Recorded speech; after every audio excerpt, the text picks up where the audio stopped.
What's up, real meat stick? I'm doing great.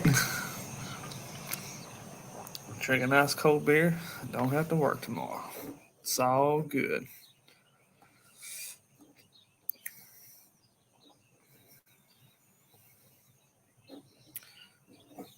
What's up, Louie? What are you doing, man? Anybody wants to hop on, feel more than happy, hop on. What's up, Niner?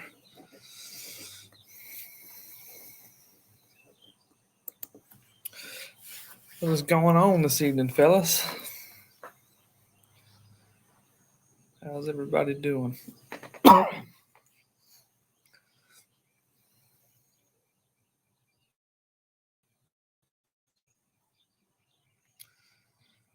Yep, that is true.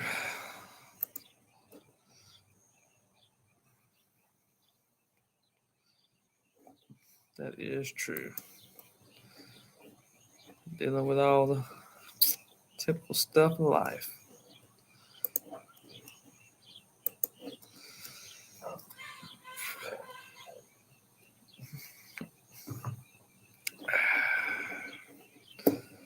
Tired?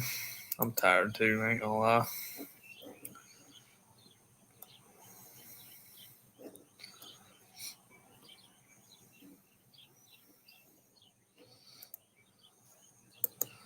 Real Meat Stick put out a pork butt video. I don't know why I didn't see that. I know I'm subscribed to you. Let me make sure I'm subscribed to you.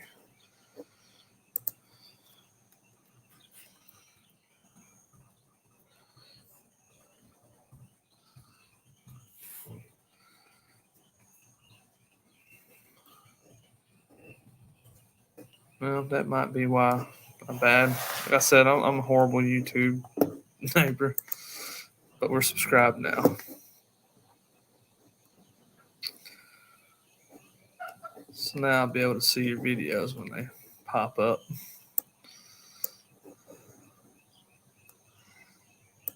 Brother from another mother.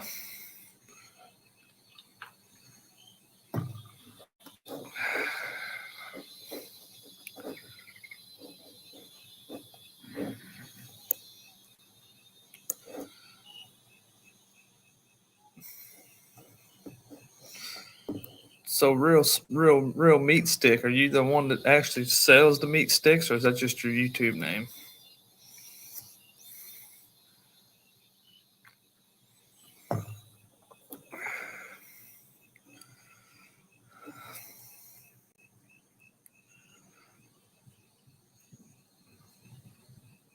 Hear my horse running. Well, we got 5 on now. What y'all want to talk about tonight? What's on everybody's mind? Got a few things on mine, but we'll wait till the chat picks up a little bit. Been catching up on the YouTube world, watching some videos here and there. Kids' sports are winding down. Work has slowed down quite a bit. I don't know if I'll actually have time to shoot a video this weekend, but for sure next weekend I can do the beef ribs.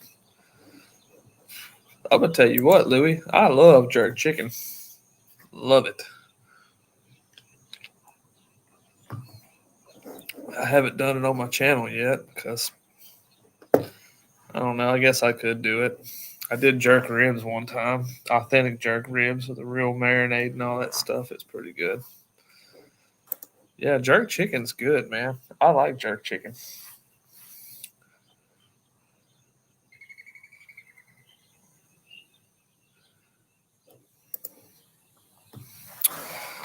Yeah, I hear you. I mean, don't get me wrong. I liked my meat stick. The connectivity issues with it. If I walk too far away from look at the docking station, I guess is what it's called. If I walk too far away from that, it was the extender, and I tried to come back and hook back to the extender. That's where I had problems with it, and And then the other thing was I could use it in the pellet smokers and stuff, but I couldn't use it on that thick steel smoker I got. It just wouldn't put out no signal. Which that's not a knock on the product, but when it did work, I liked it. I actually stuck it in my homemade incubator and measured temps on the inside of my homemade incubator with that meat stick, and it worked good for that too.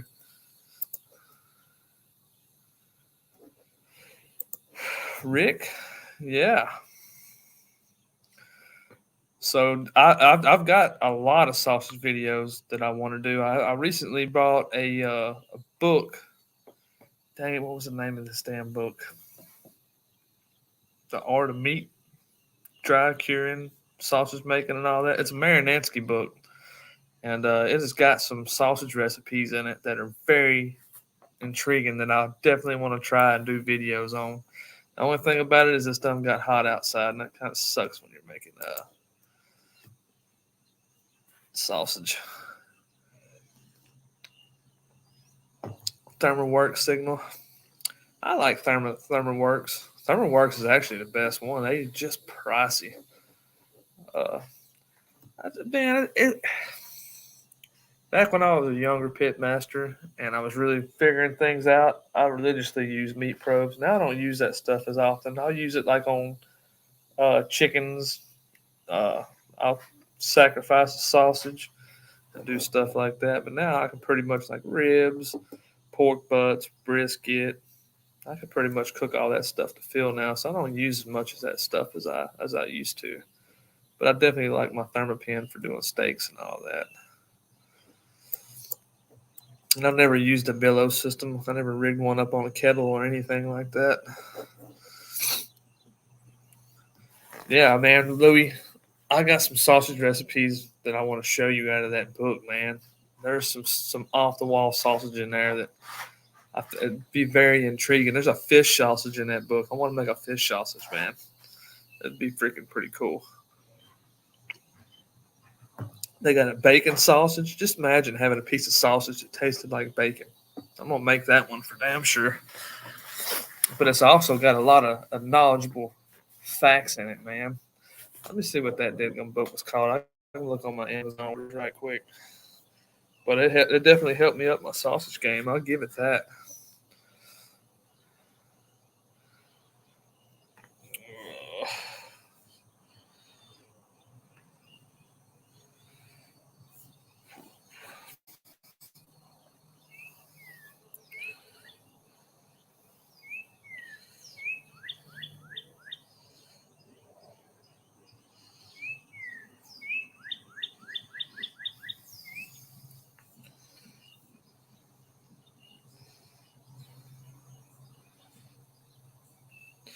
There it is.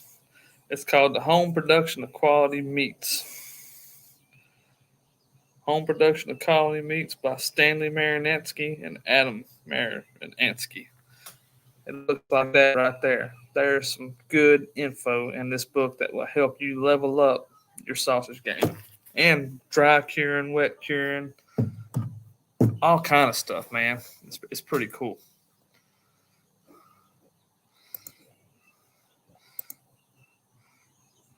Fire department copy. There you go. Yeah, you're getting it rolling in your direction. It leaves a big hole. It is a pretty good size. Which I think it make different sizes. I had the big one sent to me. It's a big one. But you're right. It's if you're going to put it in a small piece of meat, the big one I got's really too long. But I think they make smaller versions of it too, though. Al, what's up, man? Al Lunacy in the house. Al's a celebrity now, man. He's getting him a following going. I'm happy for you, brother.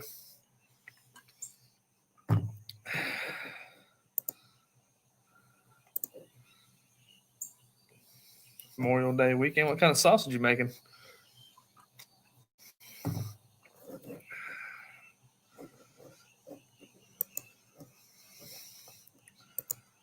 Nothing but love. What's up, man? How are you doing? If anybody wants to hop on, anybody, I don't care who you are, you can hop on here and we can bullshit, man.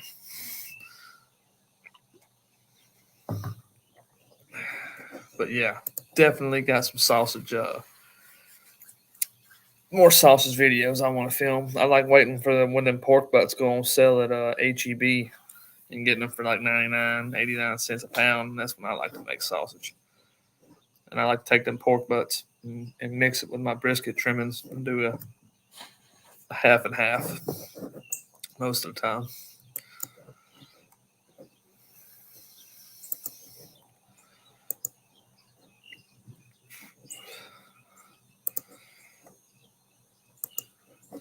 So you guys check the brisket video out. What y'all think about my brisket I did, man?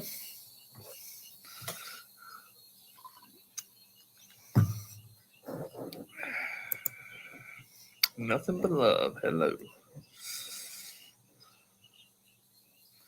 Yep, Chuck. Chuck from Niners Family Gaming.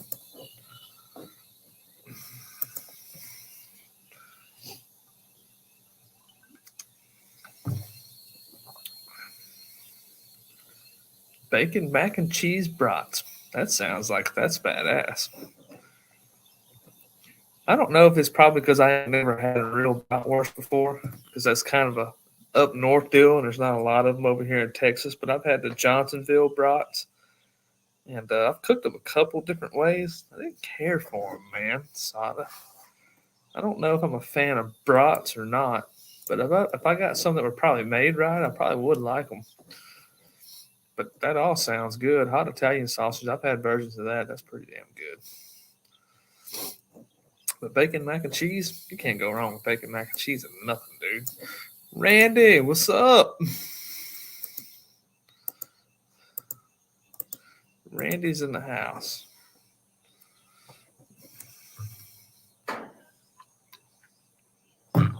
Yeah, I've tried cooking them brats and beers. I've just regular smoked them. I've regular grilled them. Just, I don't know. They're different. People probably say the same thing about Texas hot links too, though. What's up, Ted?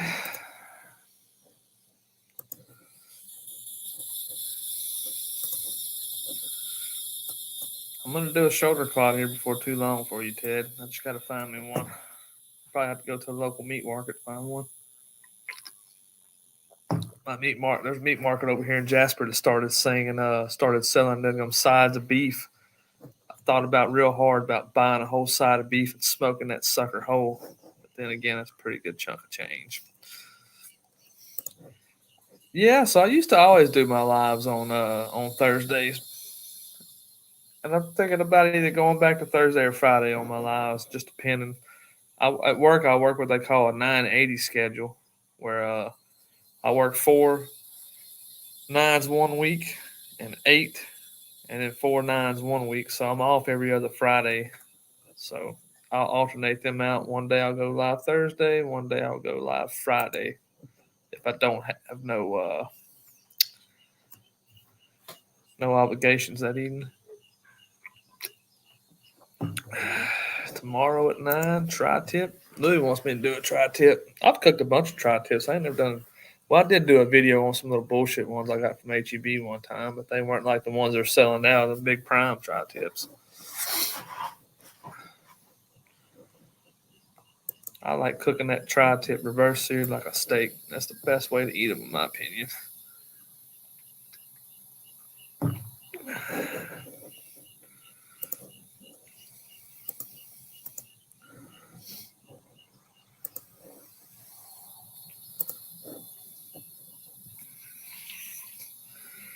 I was watching a YouTube video earlier. I was watching Meat Church's YouTube video. He smoked a brisket and that big meal scale he's got, and he did it by feel. He said he probed it and felt it, but man, he overcooked that damn brisket.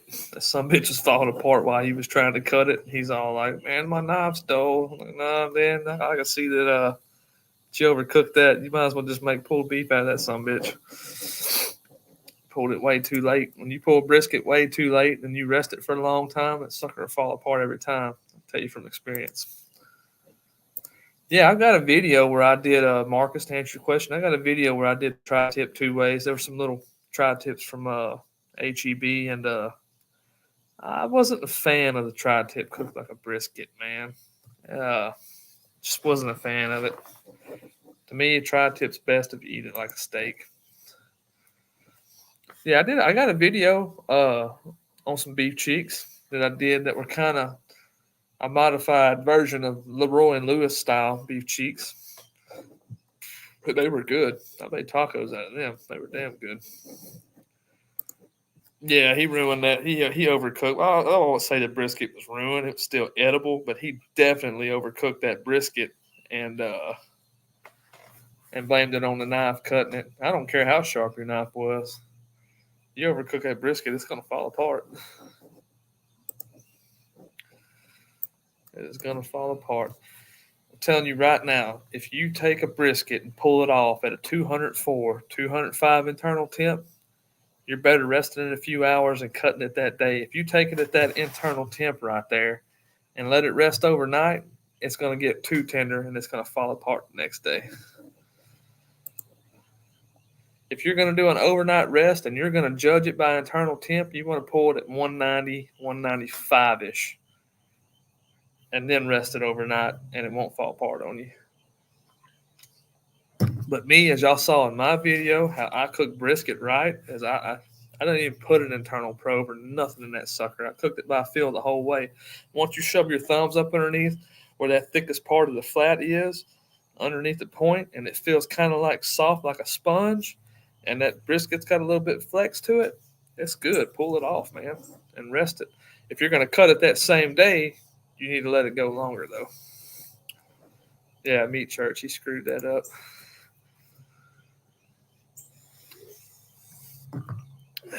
But you know what? He's got a big following. Everybody's going to think that's the right way. Which there ain't nothing wrong with it. It's still edible. I'm sure it was still good. It's just slightly overcooked. Yeah, 160. Heck, I do mine like a steak, Al. I take it to about 145 is where I put it at. Yeah, you're right, Ted. The Trisket. I've watched another Meat Church video here a while back, and that guy from Dane's Craft Barbecue, they went in there and they made sausage, and they cased that sausage up, and there was air pockets all in that shit. And I'm like, that's what not to do when you're making sausage, man. You don't leave air pockets all in that shit.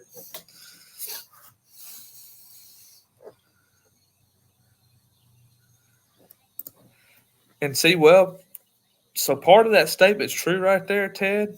But depending on how tight you pulled your brisket, say if you do pull that brisket at 190 and it still feels tight, you need to let it come down to an internal temp of about 175 to 170 and then stick it in and let it rest and come down. That'll actually help keep rendering fat and break down collagen even further. If it feels just right, then yeah, you let it come down and set it to 145. But if you pull brisket and you're trying to cheat a little bit, you can actually put it in the oven at a higher resting temp, at a higher internal temp. You can put it in there at 170 or 180 when it drops to 170 or 180, and then put it in the oven, and it'll actually break down even more for you if you're hard pressed for time. Yeah, they use that voodoo spice and that jalapeno cheddar sausage. And you go through and you read all the comments, and everybody's like, "Oh my god, that's how you make sausage," and blah blah blah. And I'm like, "Yeah, most of that shit's how you don't do it." Whatever. You really want to learn any kind of real sausage making? Go watch Bill Dumas, Sausage Sensei. He's got good shit. He don't put his stuff out there very much, but when you can find something he did put out there, it's good information. That dude knows what he's doing.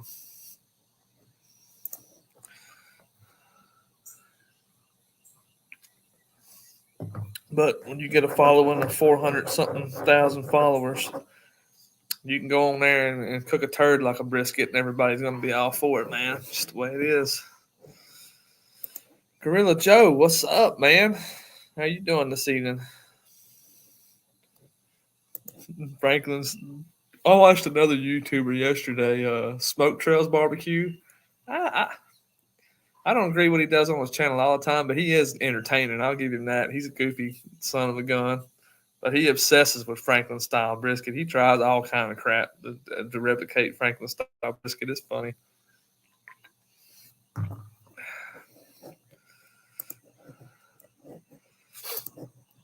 Yeah, he's a crazy Canadian. He's funny.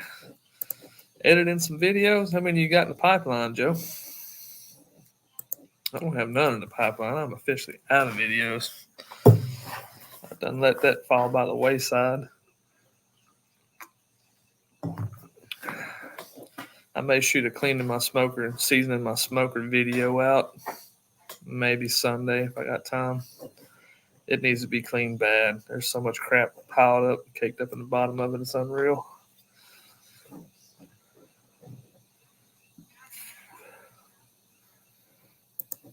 Yeah, he charges. He's got some intriguing sausages, man. He makes a peach cobbler sausage with a chocolate drizzle reduction. I want to try that. I bet that's freaking good. One time I seen it on Facebook and I replied back in that sausage group that I'm in that he's in, asked him to drop the recipe. He was pretty much like, nah, man, that's my recipe. Fuck you, dude.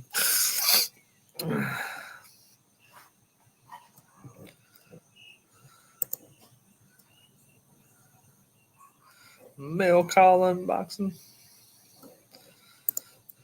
Hey, I tell you what, if I had the money to throw and go spend the day with Bill Dumas and do a sausage making class with him, I'd sure as hell do it. I tell you, that dude's freaking sharp when it comes to all that shit.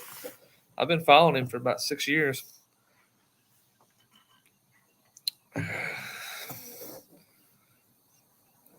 Tamale sausage. I'm thinking about doing a Reuben sausage too. I got that leftover beef belly I did last year, frozen in there. It's pretty much a bacon cured beef belly, but it pretty much was really pastrami. And I'm thinking about using that to do a Reuben sausage.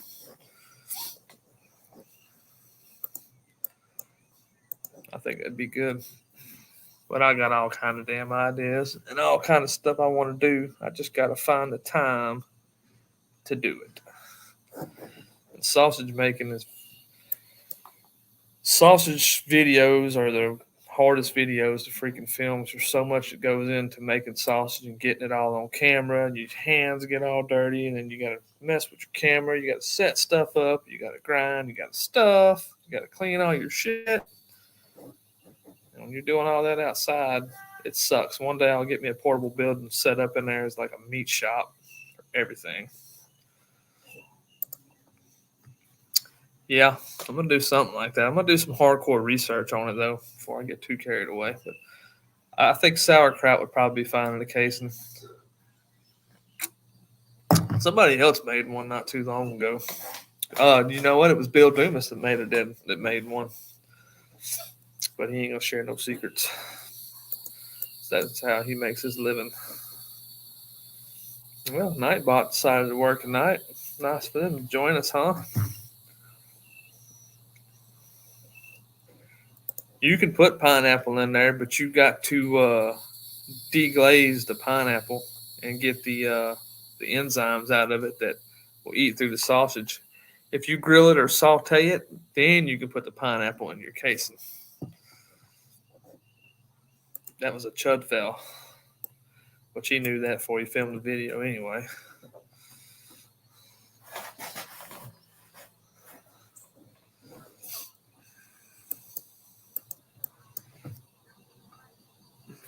That's when they made the Al Pastor sausages.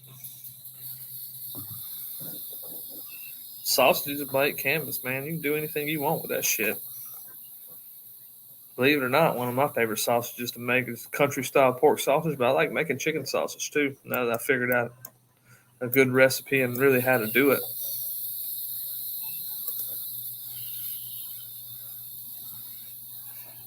Man, I don't put pineapple on pizza, Joe.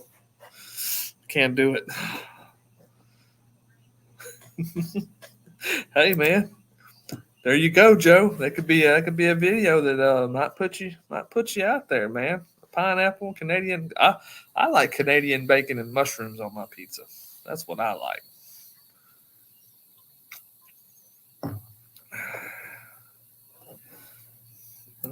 Judd, who's that chick?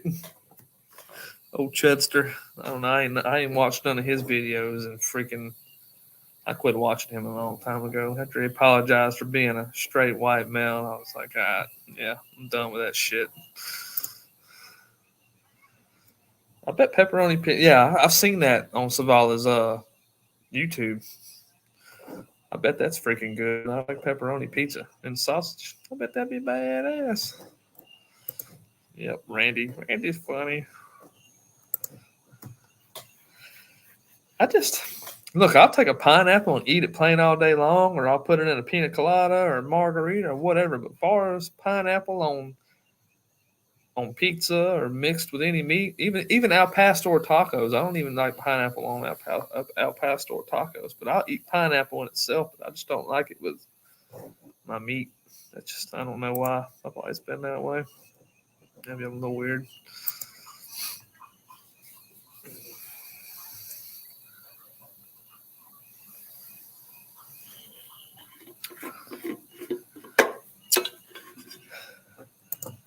Yeah, I seen that pit.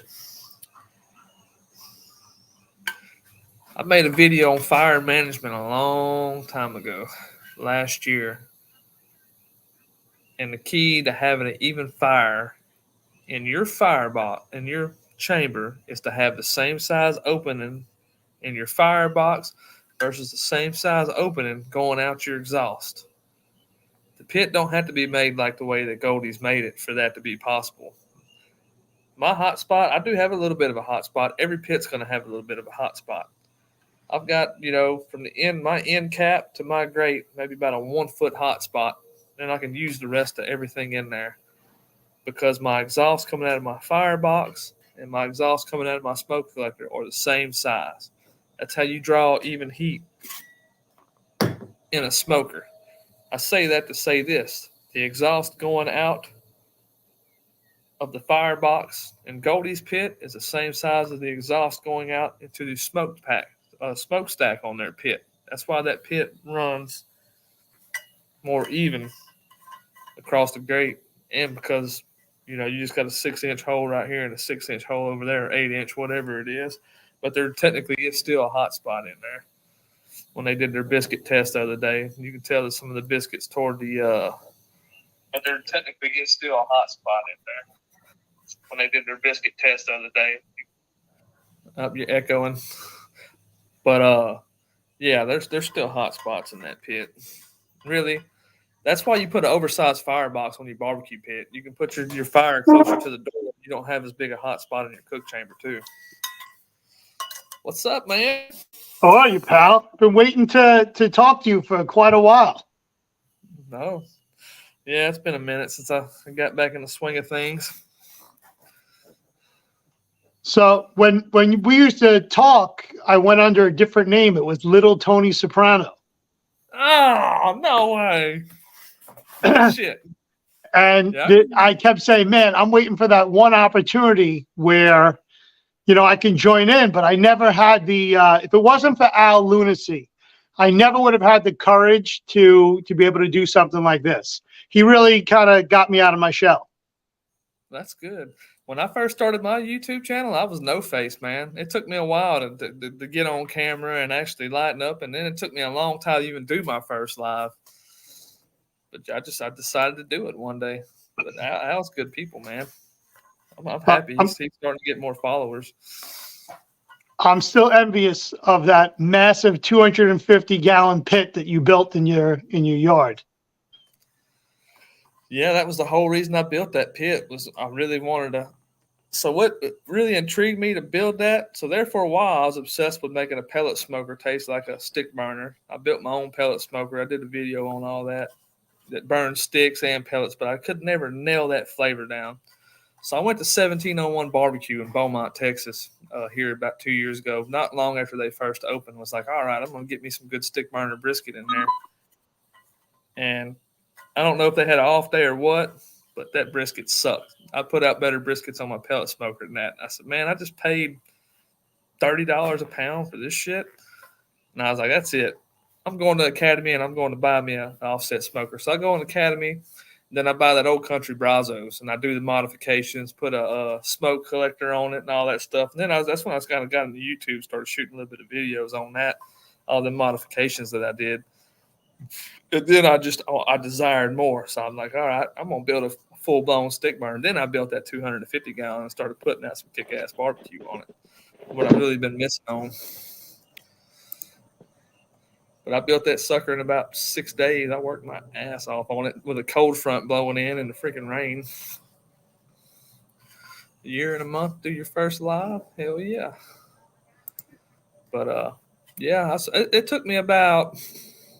So I had the propane tank gifted to me from a friend, and the firebox gifted to me from a friend. But then I put about $1,000 in other materials to finish it out. Yeah, he's got some liquor behind him, don't he? And how did you know how to do all that fabricating? I was a Boilermaker by trade. Okay. I already knew I learned how to weld in high school. I've worked construction my whole life, so I'm one of them Boilermakers that knew how to fit pipe and weld.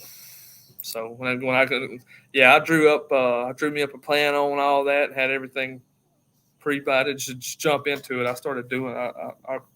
I don't have the drawings no more, but I kind of made some little sketches and all that, and I went from there with it. Just same thing when I built that big pellet smoker too. Man, I'm with Gorilla. I want a big stick burner too, but the only way I'm getting one is by winning it in a raffle. I don't have that. I don't have the tools to be able to do that, and I don't have the training and know-how to do the welding. Yeah. Yeah. So I did research on cheap welding machines. That was the only thing I was lacking was welding machines and having an actual 220 outlet here that I could plug a welding machine in. So I went and kind of, started brainstorming some ideas. I had a 9,000 watt generator, and I went and I bought a titanium Flux 125 welder from Harbor Freight and plugged it into the 30 amp side of that generator. And that son of a gun run like a raped ape after that. And it would burn through that 1/4 inch steel if I turned it all the way up. So that's how I built that pit with a deadgum Harbor Freight welder, flux core. How did you figure out the fluid dynamics for the smoke so that it was efficient? So I started out, I knew what I was going to make my smoke collector. I kind of knew where I wanted to go. So I went ahead and I started with a small opening in my going into my propane tank. I didn't cope out my propane tank to fit my firebox. I coped my firebox out to fit my propane tank to minimize the hot spot in there. So I started out with a smaller opening and did a few test burns on it. And I noticed that it was kind of acting like maybe it was a little starved at times. So then I went in there and I said, you know what'll work? I measured my inside diameter of my smoke collector again. I said it needs to be at least the same size, because what I've seen on a lot of other people's builds on their barbecue pits is they would cut half of it out, have this big ass opening in there, and the radiant heat from that fire just alone is going to crisp up meat. And I was like, I don't want that, but at the same time, to get proper airflow, which you got to know how to adjust your doors and all that, the opening on your firebox end needs to be at least the same size as the opening on the smoke collector. So I did that, and after I did that, that sucker. And then there's other variables that go in it: how dry, how wet your wood is. It's a matter of cracking my firebox door open a 1/4 inch or open it 2 or 3 inches. But after I figured all that out, that last brisket cook I did, man, it was a breeze, man. It pretty much runs itself on 4 sticks every 2 hours. But yeah. Hojo Barbecue is correct. Green Money Fab, that's not too far from me. I'm here in East Stroudsburg, Pennsylvania. Green Money Fab is about 40 to 50 minutes away from me. Guy builds some excellent pits. A lot of the stuff he's doing, though, is from pipe. He's not doing too much with the reconditioned propane tanks anymore, as much as he is the pipe. So really what's the actual cheaper option, even from propane tanks and pipe, is to buy the plate and have somebody roll it. It's cheaper to go that route. Right. because I stick a plate here, a quarter inch sheet of plate, 5x10 sheet of plate right here in Texas right now is right about $550 to $600 a sheet. Last time I checked. If you get a piece of pipe that's say 30 inches, 10 foot long, you're gonna pay like probably $25, maybe $75 a foot for that brand new. Hmm. But I always keep an eye out for propane tanks and pipe. There's a lot of local fab shops around here, not too far away from me. And a lot of times you can look out there in your yard and see something that's going to rust or waste and go in there and they sell it to you for cheap. That's how I scrounged everything else up for that propane tank. Was doing stuff like that, going to junkyards. Sometimes you can go to junkyards and you can walk in that junkyard and like, we don't sell to the public. And you can be like, yeah, well, look at all this money right here. And they're like, come to the bag, and sell you some cash shit underneath the table. They ain't supposed to, but they will. But money talks and bullshit walks. So, what's your opinion yeah, on? Somebody just asked that question right there. Felden's calculator. I don't go by that shit. The thing about the Felden's calculator is your firebox gets kind of screwed up from that. To me, your firebox.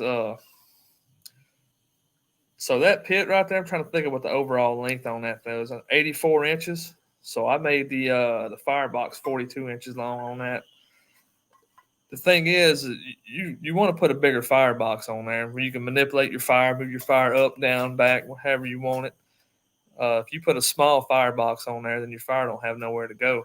And I see a lot of deadgum barbecue pits that got these square fireboxes coped into them that go, that far up into the propane tank. Well, you just took that much more cook space away from your inside of your chamber, and then you got a fire that's got to stay right here. So everything within a foot of where the end of that is right there, yeah, you're going to burn the shit out of it, man. And I see a lot of pits built like that. And every time I look at that, I'm like, man, that's ridiculous. So now that you've had the experience of using a pellet smoker and also having the experience of a stick burner, is there ever a time where, you say to yourself, it would be nice if I could just, I don't know, in foul weather, be able to, set this thing up at night and get a nice night sleep without having to be out there every 40 minutes? So there's times. So I got that big pellet smoker that burns sticks too, and I put 2 logs on top of the deflector plate in there, and it'll smolder them logs for about 3 hours, and then I let the pellets take over. It puts out more smoke than your typical pellet smoker does, but it puts out less smoke than a stick burner does. You sacrifice a little bit, but there's been times where I've set that up overnight and just gone with it. But every chance I get, though, when I want something real good, I go on that stick burner. And then with the evolution of the overnight rest coming up, that's really helped me do things too, though, because now I can cook a brisket day. I can cook any barbecue meat a day ahead except for like turkey breast and chicken and rest it overnight and still get my sleep. Right.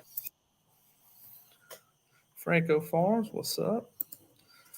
But yeah, stick burner is always going to be. I originally learned how to cook barbecue on a stick burner from day one. I learned a long time ago. I screwed some shit up learning it, but back then the pits weren't built like they are right now. So I learned everything on the stick burner first before I ever got in the pellet game. Then I went to working on the road a lot and just carrying around a little cheap grill with me, staying in motels. And there's about 6-7 years where I didn't even touch a stick burner. And then I got back and started working back in town. And then I started looking at these pellet grills and all that and getting into that. And then, like I said, going to 1701 barbecue and trying out some stuff and getting disappointed. That lit the fire back underneath me to get back in the stick burner game.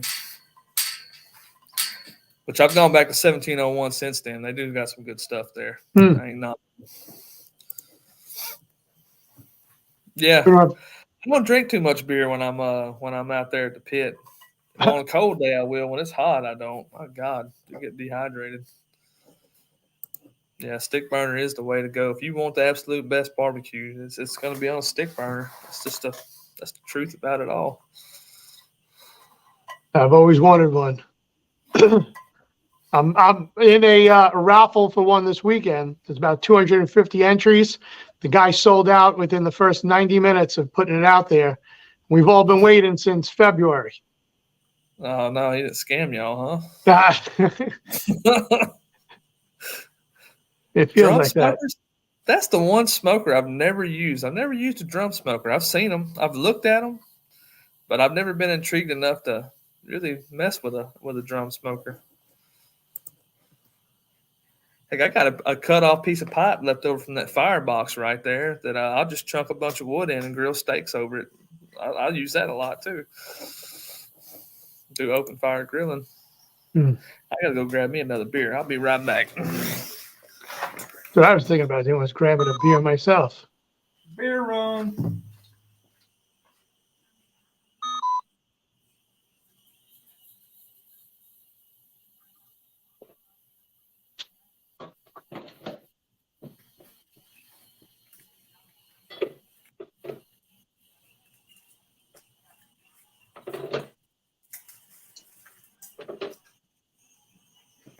I don't know if I should have a tequila or a vodka or a beer.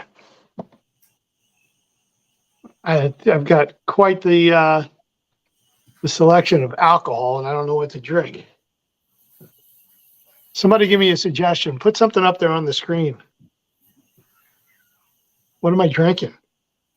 Do I need to give you a tour of the bar? Let's see what we got. I have one phone going with all the questions, and the other one I'm recording with. Someone just said I should have a Long Island iced tea. I like that. Hey, I like bourbon. Long Island. Heck, get all three. The White Owl I don't have. I can make a lit, and I can definitely have a bourbon. Let's see. Maybe they're right. I got this. A Bass, a Killian's Irish Red. But I like this idea of grabbing a bourbon. What are you drinking? Oh, Yingling, right out of PA, my backyard.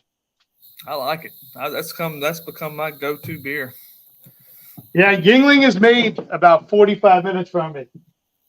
Fun fact, I don't know if it's actually true or not, but I did read it. That's the first beer that was ever made in America, supposedly. That's correct. It's the oldest brewery in America. Yep. You know what? I'm going to have a Makers. Hell yeah. So Ted says he's got a direct heat Snow's knockoff direct heat cooker that'll be ready next week. He sent me pictures of it too. That sucker's nice. Yeah, I like cooking chicken and ribs on open heat direct fire when I want a little change up.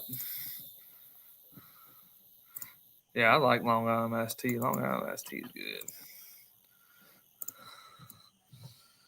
I'll finish that one. What's up, Christy? Cheers, Mike. Cheers. Pennsylvania, huh? That's pretty cool. I've never been to Pennsylvania. Well, I was recently in Texas in January. I had the opportunity I got to Goldie's, finally got to an HEB, made it over to Walmart and bought some additional seasonings and things that I can't get up here. Yeah. It's a great time. What'd you think about Goldie's? I think that it was real wise of me to take a red eye and come in and immediately go from the airport directly to go get something to eat because they didn't have much left. But at least I can say I had that experience. What all did you try? What they have left when you got there? When I got there, I was able to get I got some brisket and I got some ribs, but like the beef ribs were gone. The turkey was gone. That I flew into Dallas, not Dallas Love Field. The what is that? Dallas Fort Worth? Is that the airport? Yeah. Yeah. So I think I was a little bit closer to being able to get to Goldie's than if I would have flown into Love Field. Yeah. Supposedly that's supposed to be the best brisket in Texas, but every time I've gone to somewhere that claims they got the best, I've been disappointed. Oh, it was delicious. I grade, barbecue restaurant barbecue from backyard barbecue is different. You know, you're seasoning for the masses. Everything's actually scaled back a little bit compared to what you do in your backyard. But it Yeah. looks damn. I do want to go try it though. The chopped beef. I should have had that. See, now I'm kicking myself. I should have had everything, but Freaking I went to I'm trying Austin. not to be a glutton anymore. I went to Austin in 2014, me and a friend of mine, and we were going to go to Franklin's, but we showed up over there, and they're famous for them mile-long lines. We were like, we went and ate pizza instead. So I ain't waiting in that line. My former office was in Austin. Never made it to over to too many places, but where I did get to was Black's and Terry Black's. That was amazing stuff. One day I'm gonna go take a barbecue tour. Maybe not this year, but next year when I get some more vacation. Monthly barbecue box will send you rubs, sauces from the top 50 joints in the state. I think I got all this. Huh, that's pretty cool. I recently found Goldie's barbecue sauce at Walmart, and I've tried the Jerby barbecue recipe. It's good. I like it. The one he's got on his YouTube channel, and I actually incorporated some of his ingredients into my barbecue sauce and made an even better product. But I bought some of that Goldie's barbecue sauce at Walmart, and I didn't like it, man. It was weird. Well, my last trip when I was down there, they went through my luggage at the airport on the way home. Because of my carry-on, they could not believe the amount of seasoning that I had. They thought I was smuggling drugs. I came back with, and I'm glad you brought it up. I went to Walmart. I picked up the Goldie seasoning. I've got that one right there. It's good. I like that. This one. Yeah, this is the brisket, and this is the I got the all-purpose. The all-purpose, correct? Yeah, I liked it. Tasting it out of the bottle, it don't taste like much, but if you take Jerby's homemade barbecue recipe. Yep. With that Goldie's rub and combine them two, it's pretty badass. I liked it. Then, as somebody brought up the Zavalas, I went and got that too. I picked up the pork rub and the fajita rub. The fajita rub is great, but I kind of like the one from Meat Church just a little bit better. Meat Church has got some good rubs. And this is a joint. I went in there to go get something to eat, but we were in a little bit too much of a rush. So the best I got was picking up the. Yeah, it was the season. But I wish I would have. I wish I would have eaten there. I like the Salt Lick barbecue sauce they sell at Walmart. That's good stuff. Oh yeah. Yeah, Randy and Jerby don't get along, man. They got into it here a while back. Yeah, I like this. What Hojo just said. I think that's a good idea for me to reach out to Zavala and see if I can pick up a box of items. That'd be cool. Yeah. I used to freaking stockpile rubs, and then I started making my own now that you see all the videos I make. Man, I'm just fucking season all salt and pepper now. Every now and again, I'll change it up and do something a little different. I'll tell you one thing that a set of rubs. I don't know if you ever tried them before, but them chupacabra rubs, those suckers are freaking good. I like that chupacabra brisket magic. I don't know what's in that, but it's not your traditional brisket rub, but it's savory. It's good. I like it. And where'd you find that, at Walmart? I found it at my local meat market, but I think Walmart does carry it now. The one down here does. I don't know if they do it up there. It's out of San Antonio, Texas, I believe. And then all the Boneless Fiesta rubs, those are all good. That's something I'll have to try out. A lot of them rubs, like the Cosmos, the Meat Churches, a lot of those are all not too far off from each other. There for a while, I was doing copycat recipes on a lot of that stuff. But heck, to make a rub costs just as much, or actually more, than just buying that rub that's already made, really. By the time you pay for all the ingredients. But like I said, season all salt, some garlic powder, and black pepper is pretty much all I put on everything now. I had to, in order to get that seasonal, I had to go on Amazon and order it. Fortunately, Amazon kind of carries everything under the sun. Mm-hmm. You get the Fiesta, or do you get Lowry's? Let me take a look. Yeah, I seen Chud's got his own sausage. Nope, making that's a Fiesta. Yeah, no, see that stuff's like Lowry's on steroids. That's way better. Yeah, that's what I eat. Yeah, Lowry's I definitely have someplace in here.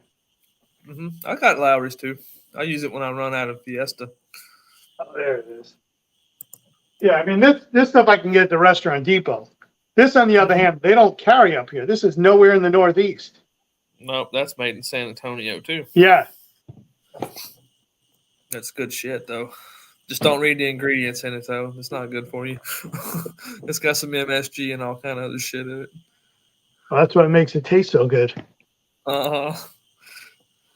Yeah, you're right. 1, 2, 3, 4, 5. It's a 6 seasoning in here. MSG.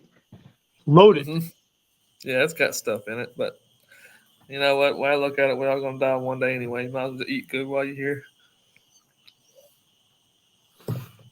Yeah, that's what I buy. I buy them big things. Over here, you can walk into Academy and find them, or any store that's local around here where I live at Southeast Texas. You can walk in there and buy that big ass thing of that seasonal salt and 16 mesh black pepper. I've got that seasonal salt and I got that big thing of Bondler's 16 mesh black pepper. That's all I use. Yeah, for me, I'm having to run over to the Restaurant Depot or the restaurant store in order to pick up big containers of seasoning. And I've done, watching you and watching others, I've tried to make my own rubs, but I don't think that it's 16 mesh black pepper that I'm getting. It says butcher's grind, which seems to be a lot more coarse. Yeah, so butcher's grind is normally I think 12 mesh or 14 mesh, which is still good. So before I started using 16 mesh, I would use a little bit something a little bit finer that was restaurant coarse, but then I was getting another good one that's actually good that I like that I will use, but it's really really robust. Like it's like fresh pepper ground up as that Badia's butcher block pepper, and that's another good one. It's a little bit more coarse than 16 mesh. I think it's 14 or 12 mesh, but it's still good. Right. Them mesh sizes really don't make a difference in my opinion. I'm thinking about doing a video just to show people that you can build bark with no seasoning on a stick burner, just throwing a brisket on there bare and just showing them that it's going to build bark without salt, without pepper, without all that shit, because it will. But people, see the restaurants using 16 mesh, think, oh God, I got to use 16 mesh. But a restaurant coarse ground pepper will work just as fine, and then that butcher's block, that 12 course, will work too. Either or will work. It don't have to be 16 mesh to work. Doing a video where if you have the grinder and showing like a fine grind, a medium grind, a coarse grind, and knowing what each one of those meshes are, I think you'd find a lot of people that would be interested who aren't aware what the difference between a 14 mesh and a 16 mesh are. Yeah, the difference is not much. Where you really get a difference at, in 1701 we use that real thick pepper, like a 10 mesh and a 8 mesh is a real thick pepper that's like cracked peppercorns. That's definitely different. And Savala, he uses a big mesh on his Brit. Yeah, I see Hojo's talking about right there. Yeah, I've watched some videos of Savalas. They put some big pepper on their briskets too. These Stroudsburg. Yeah, that's right. Franklin did start that. Franklin started a lot of crazes in barbecue. But you know what? I'll give Franklin where credit is due. When I was smoking briskets before I found what Franklin and them was doing, I didn't fucking put out a good brisket to about 2012. I've been screwing with it on and off and getting frustrated. I'm thinking about going back and doing another brisket video of how I seasoned and smoked the brisket the very first time, but actually doing it right, but keeping in all the seasons and the techniques I did back then on my stick burner in the coming year and doing a video like that. How about a video where, I don't know, this is something I was considering. I have no problem sharing the idea. When I'm down at the meat market, I'm able to get hanging beef, meaning that it's on the hook. I'm sure that you have places you can get that from too. So what about if you picked it up and it still had the breastbone on it? It was still a bone-in brisket. You think that there'd be that? Yeah. So I seen that Mad Scientist actually did that, and Oh, he did. Okay. Mad Scientist did that, and that's probably one of the juiciest briskets I've ever seen in my life. Huh. Anytime you got the opportunity to leave a bone in any kind of meat and cook it, it's always, it's good, man, and it should be no different for brisket. And what about doing something real wacky? Like I don't know. You inject the shit out of the brisket. You just put you load it up with as much flavor as possible. All the different type of bouillons and powders and everything. You just get over the top. I had a friend of mine that I work with. He likes his briskets injected. So I've never shot a video on it, but I have smoked them for him, and we've ate them together. And that Butcher's Barbecue competition team has got a competition injection that goes in a brisket. It's one of them ones you don't want to read the ingredients on, but that shit is freaking good, man. That is some good shit. But at the same time, it's real rich. After you eat you about 2 or 3 pieces of that brisket, that's pretty much all you want of it. But it's like an au jus sauce jacked up on steroids when you mix it up and you inject it in that brisket. The only knock I got on all that is once you inject everything like that, there's nothing in it really enhances the beef flavor brisket you're looking at. All you taste is what you inject in it. But it was good, and it's something different. Right. So it sounds more like one of the KCBS type of competition briskets where the judges only have one bite or something. Yep, that's exactly it. So did you ever watch that show, Barbecue Pitmasters, back in the I day? was there when they were filming it. Yes. So there was a big dude on there from Oklahoma called Butcher's Barbecue. He was a butcher, and he cooked all this stuff on a big old hickory pellet smoker. I think it was a Fast 80s pellet smoker, and that dude would kick everybody's ass. But he had all these injections that he came up with and rubs and all that stuff. That's where that injection came from. He sells it online. John Lewis. That's a hot debate right there, Alex. Was it Franklin or John Lewis? Nobody's never going to know, but both of them are pretty sharp. So from what I hear back in the day, John Lewis and Franklin actually started Franklin Barbecue, and they had a falling out. I don't know all the details around it. It'd be speculation at this point. But they split ways, and I've heard a bunch of rumors here and there about it from other YouTubers, but we don't know the truth there. But I don't know who came up with what first. It's very intriguing.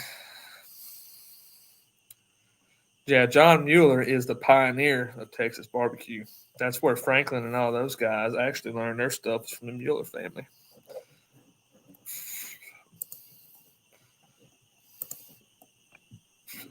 Pitmaster Stagney. AJC, what's up? I don't remember who AJC is, but I'm sorry.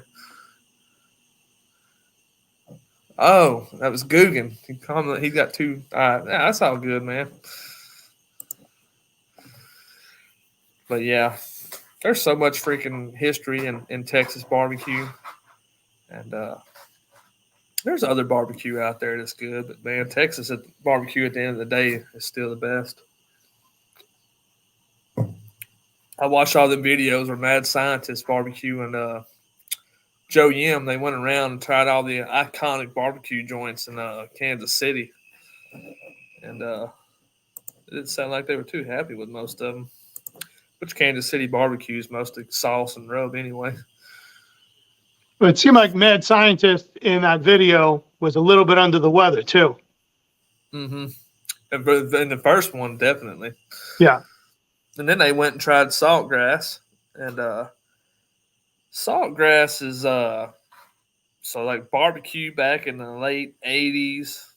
In the 80s is what saltgrass was doing back then. That's what barbecue was considered back then. They never evolved with all the other craft places. They've kind of stuck to their guns over the years, and they cooked the barbecue same way, believe it or not, that Black's Barbecue cooks their stuff. And what they do is they cook it to a certain internal temp, and then they vacuum seal it and refrigerate it, and then finish it on block pits or an open. Saltgrass does theirs. Salt Lick does theirs on a open fire pit, that iconic pit. They finish all their meats on that, but they cook it on like an old hickory rotisserie. and then they vacuum seal all that stuff and throw it in the refrigerator. And that's the same thing that the old Black's Barbecue does too. But then they finish all their stuff out on them old school brick pits. And that's just a different style of barbecue. It's still good barbecue, but it's not what everybody's doing this day and age. Yeah, the food. What's up, Randy? Yeah, the food in some of them videos, man. Some of them ribs had no meat on them, man. I was like, man, I can't believe they sell shit like that.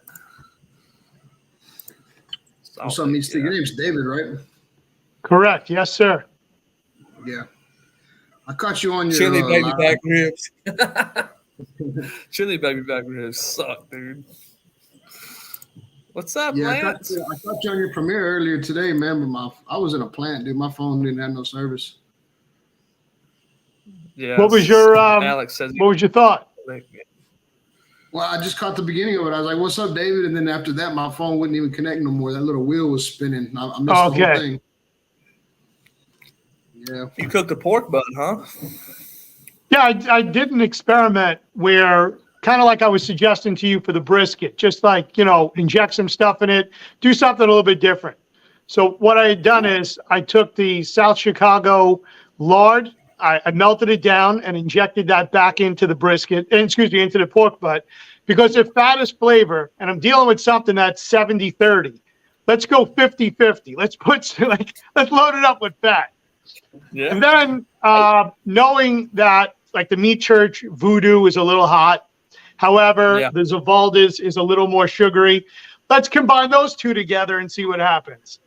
And then let's really kick it up a notch. We'll let it sit for 8 hours. So now it's going to put the salts will start to pull the waters out and we'll penetrate the meat just a little bit more. And then to really, because I'm part of the fire department, so my guys will eat anything for a Tuesday meeting. Let's put it on and just forget about it. I'll hook it up with a computer system, and I'm not going to look at it. I'm just going to leave it on there. I mean, I can check my phone to make sure that it's not on fire, but I'm not going to touch the thing. Well, the mistake I made is I left it at 2:30 for 13 hours. So I had to be at the fire department an hour later. So for that last hour, I had to kick the thing up to close to 300 degrees just so that I could get to 190. And actually, I Texas crushed it too. I wrapped it in tinfoil. I brought that thing screaming hot over to the firehouse. Those guys didn't care. They ate everything. They ate the ass out of that pig. So on pork butts, you don't have to do that long rest on pork butts. You wrap it in tinfoil. As long as you got that juice in there, you can open it up as soon as you pull it off the pit, shred it, just pour all that juice back in it, and it'll never be dry. Oh, they loved it. I purposely overcook my pork butts because that's the way I like them. I'll bring a pork butt to where I can damn near just pick it up and shred it apart. I overcook them on purpose because if I want to pull pork, I want it all apart tender. Yeah, I like to pull the bone out and mash it up with the bone. If it ain't that tender, it ain't right. I seen your video. Put it into a tempo on pork butt, I'll make that sucker to 210. Yeah, when my video cut out, man, is right when you were scoring the fat cap on that thing, and then that wheel came up, man, and I lost all service. I couldn't. So how did it taste to you? To me, it tasted great, but I was trying to be as open-minded and giving people the opportunity to be subjective. So I didn't tell them what I had done. It was more or less like, what do you think as compared to some of the other pulled pork that you've had? And in all honesty, giving somebody like you or others from Texas the opportunity to taste it, and those that are in the barbecue space, I'm going to get a much better reaction versus crew up here. It's kind of like if we're in New York City and I'm making pizza all the time and you come into town, you're going to go, wow, it's the best slice of pizza I've ever had. But I'm in like the pizza capital, so it's a different type of market. Yep. The same thing with barbecue down here, Exactly. This restaurant, we're like, yeah, it's okay, But so to you, you injected it with all that lard. Did it seem like it came out with a better flavor than your regular pork butt? As far as it was so buttery, it was delicious. And I shouldn't even use the word buttery because it wasn't. It was lard. It's fat. I know what you mean because that's fat. That's fat. When you get that, so it had more of a juicy tight texture. It was very juicy, super moist. Yeah. I've been wanting to try that. Yeah, I've been wanting to try that shit you use, that South Chicago packing, that Iberico pork fat. Right. I've been wanting to try that, but I ain't never. I use the Wagyu beef tallow I bought from there. Yeah, yeah. So it's interesting you bring that up. So South Chicago has those. They don't have them now, but they were selling the small jars of the Iberico. They're sold out. So now it's back to that, like, I don't want to call it regular pork fat, but it's like a Duroc pork, or it's a Cheshire pig. Mm-hmm. Yeah, those are still premium cuts. Yeah, I've been wanting to try it, but I use that Wagyu tallow a lot. Shit, I do that with man, I use it on everything. Man, I smoke so many damn briskets. I got a little metal bin that I bought off of Amazon. That's a bacon grease strainer, and every time I do a brisket, I just pour my tallow in that, and I keep it in the daggum fridge. It's like it's actually I got about a gallon of tallow in my fridge. Yeah, I've been keeping all my trims for sausage. I ain't been making tallow out of them. Yeah, well, no, there's so much fat on these damn briskets you get from the store now. I don't need that much fat in my sausage. So I kind of eyeball the fat when I'm doing my brisket trimmings, and then fat that's left over, I render it down. I put it in a full pan over there close to the firebox on the smoker, and I do smoke tallow too. Yep. Yeah. One thing I did inject with tallow, I injected a chuck roast. It was chuck roast I did. I injected that with tallow, and I didn't see a damn difference in it. Really, I wasn't impressed with it. I didn't like it. Yeah, I do the same. I smoke the beef tallow. I'll do with it. Yeah, just turkey and tenderloins. That's all I inject. Yeah, I like injecting a turkey breast. When I don't do a Texas style turkey breast, I'll do like a Cajun style turkey breast. I'll inject it with that Tony Chachere's Cajun butter, and especially my Thanksgiving turkeys that I smoke, I inject them all the time. Yeah. That's the only two cuts of meat I really inject. I ain't ever injected a brisket or anything like that. Just pork loins and shit like that. Yeah, I've injected pork loins because pork loin is a pretty blank canvas. It needs a little help with some flavor on it. But brisket, like I said, I've never injected my own personal brisket, but we injected a buddy of mine because he wanted to, and it was good. I wasn't gonna knock it. See, these guys in my firehouse, they're a real big. I don't know. I got to watch how I describe them because I'm originally from New York, so I kind of see myself a little bit different than them. But they're into the salty cracker type of scene. So when we go hunting and they see squirrels, like they get all excited, like, oh, squirrels and raccoons, like, we're gonna eat these things. Like, we're not eating rodents. We're definitely not. But they're there. They want to make all stew out of everything. Hey, yeah, I'll tell you right now, man, squirrel is a chicken of the trees, man. That stuff's good. Yeah. We eat squirrel here in Texas. We have a pet squirrel, so I can't eat squirrel right now.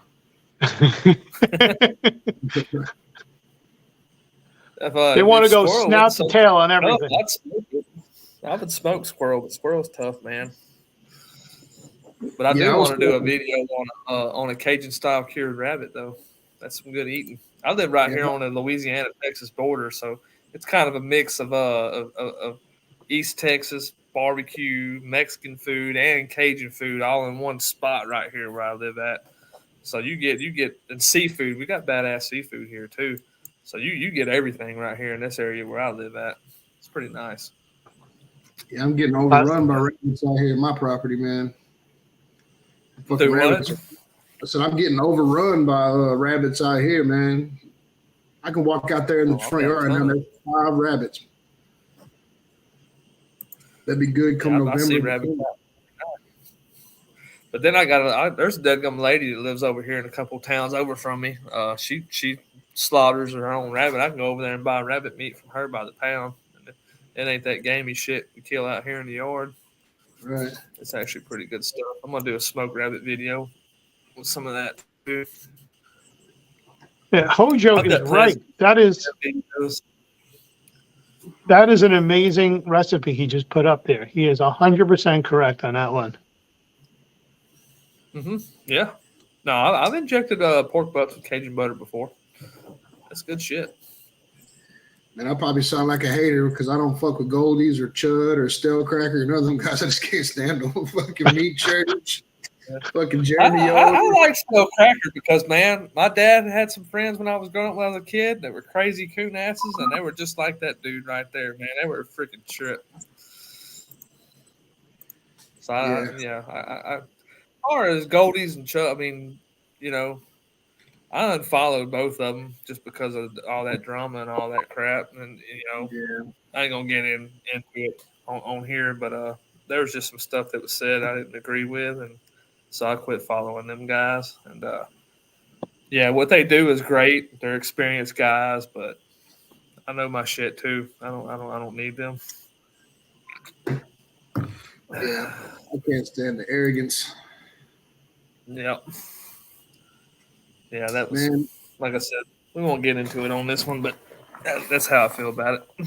David, going back, I was watching a minute ago. You say you don't weld or nothing. This is what happens when you weld. You see my arm. You see how sunburnt I am on my arm right here. Yes, That's sir. from You was laying up on the scaffold watching them all. Nah, I built a. You ever heard of a Gabby's grill? Uh-huh. Yeah, I built my own version of a Gabby's grill. That's what I cooked that tri-tip. That video that's coming out tomorrow, that collaboration video with Drunken Chef. I built myself a Gabby grill so I'd have something to live fire cook that tri-tip on, and I smoked it in the offset, and then I threw it on that live fire and finished it off. But yeah, I was out there welding with overalls on, no shirt or anything. I fucking burned the shit out of my arm, man. What were you welding with? Stick rod or flux core? My little flux core machine. No, it's flux core. I'm running 045 in it, but I had on overalls. I just had on overalls and I was welding. I didn't pay no attention. Fucking burning the shit out of myself. Just this arm. Flux core will eat your ass up. It's right. Look, I do this. That's right. That flux core slag, it hits you, man. It'll burn whatever you got on. Go to the skin. That shit hurts. The worst welding I ever did was flux core stainless steel welding. That shit really sucked. Yeah. Aluminum's even fucking worse, man. I had done flux core aluminum, but I've welded aluminum MIG before, and aluminum MIG, man, that was something different. I got good at it, but you can't tell when it's fixing to fall out. It just stays the same color, and then all of a sudden, there goes the aluminum. You're like, motherfucker. Look in the basement, Mike. Oh. Yeah, that's my version of a Gabby grill. You made it out of an old Smoky? Yeah, the bottom part's all smoky. And if you pay attention, if you look at the top, I didn't have time to build a handle, so that's a pair of vice grips on there to make it crank up and down. I see it now. Hell yeah. Hey, man, whatever works. Yeah, it worked for now. I did steaks for Mother's Day for my old lady, and I fired up my Rectech for the first time in forever to realize the igniter was out on it, so I had to light it manually and did a cold smoke on some sirloins. I marinated them, tried a little recipe I seen on TikTok just to try it, and it was all right. The recipe was half a cup of Worcester sauce, a quarter cup of A1, and then whatever your favorite seasoning is. And, the sirloins didn't have real good marble in them, so I marinated them overnight in that mixture right there. Then I did pretty much a reverse sear on them. I cold smoked them in that pellet smoker, let them take in a little bit of smoke. And then I've got a leftover cutoff from that firebox on my 250, and I freaking threw a bunch of wood in it, lit it on fire, and took one of my Rectech grates and put over it and finished them steaks off with a sear. It was pretty damn good. It wasn't bad. Yeah. So I don't know exactly who I was going to be in this thing, but Drunken Chef approached me and he asked me if I'd be willing, if I wanted to do a collaboration video and what's one thing I hadn't cooked on my channel yet. I told him tri-tip. He was like, all right, so me, Drunken Chef, I think Terry with Madwood Barbecue, maybe Guggen if he did one. I don't remember who all was going to be in it, but we're all dropping videos tomorrow. Gorilla Joe was going to be in it, huh? Gorilla Joe was going to, but I think he's busy. He didn't have time to get one cut and edited. Unless that's one of the videos he was editing. Yeah, they were talking about that on his live the other day. Yeah, that's kind of where it came from. Mm-hmm. I got mine though. Mine will drop tomorrow at 9. It's already scheduled. I don't know. Yeah, It turned I out really need to film a video this weekend, but I don't think I'm gonna have time. I got select ball games Saturday and Sunday. Yeah, I'll probably try to film a video either Saturday or Sunday, since I think I'm be off this week. I'm gonna be in between projects. We should finish up at Lyndale tomorrow, and then yeah, we should finish up there tomorrow if everything goes right. And 805 said he might be in it. I'm not exactly sure. I've done a lot of work at that line deal over there off 225 in Pasadena. Yes, sir. That's where I'm I've at. done a lot of work in that plant. Spent a good minute over there. We had a fire. We had a fire Wednesday. No, Tuesday. We had a fire. Yeah, I've seen that, man. That's crazy. Yeah, What unit was that caught on fire over there? Shit, I don't know. It wasn't in the unit we were in, but they had all the Miller Cutoff Road blocked off, man. They wouldn't let nobody up and down Miller Cutoff, so there wasn't no way to get into the plant, you know? I know. Yeah, Miller Cutoff Road's the road going into the plant. Yeah, they had both sides. They had the side from Independence and the side from 225 blocked off, so there wasn't no getting in there. I didn't get in the plant until after 10:30. I worked in the sulfur block unit in there, and I freaking done heater retubes on them cokers over there when their heaters crashed and crystallized all the freaking tubes. Yeah, that's on the other side over there where I'm at. I'm over there by the tank farm right now. We're redoing a big aluminum acid tank right now. Man, I almost got fired in that tank farm one time for doing something stupid. Me and my buddy come in from lunch. Back then, I was driving a Dodge 2500 Ram that was deleted. And they kept telling me, roll coal, roll coal. I said, look around. Is there anybody around? And I was going through the road to that tank farm. I said, no, nobody's around. I rolled coal in there, and the operator come running out of nowhere. Hey! Yeah. And I act like I didn't hear him. I kept going. He come in there, and he chewed my ass out. I was like, well, I'm finna leave here. And the only thing that saved my ass from not getting fired is when that security guard showed up, he recognized me. And I escorted a guy without a TWIC card for him for a whole day. I had to babysit this guy, and I did it for that security guard, and he let me off the hook. Yeah, I heard they're real strict in there, man. Like no phones, no nothing. So yeah, they are. Best thing to do out there is work the night shift. Yeah. Like I said, I'll be out there tomorrow. Hopefully, we were supposed to finish last Friday, but then that storm came through and fucked a bunch of shit up.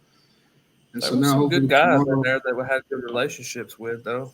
Some of them guys are pretty cool. Some of them are assholes, but you get that everywhere. Oh yeah. Stuff a rabbit inside a wild turkey. Yeah, that sounds like clickbait, Ted. Wild turkey. I don't care. I don't care for wild turkey at all. Gamey ass shit. Yeah, I shot one at the deer one time and plucked it and shoved a beer can up its ass and threw it on the smoker, but it wasn't the best. We're working over in Kansas back in 2012. Me and a buddy, turkeys run around out there like freaking chickens out in the middle of Kansas. We busted one night, got drunk, threw that sucker on the grill, and it wasn't worth a damn. It sucked, man. Man, we lost a duck. We lost one of our ducks the other day. I don't know what happened to it, man. It had blood all over the side of its neck and shit. And I told Christy, if you want me to go take it out as misery, I'll go do it. And she's like, I'll handle it in the morning. I guess in the morning she woke up and she found it dead, so she threw it in the fucking trash can. And today was trash day, bro. That fucking trash can was so right, man.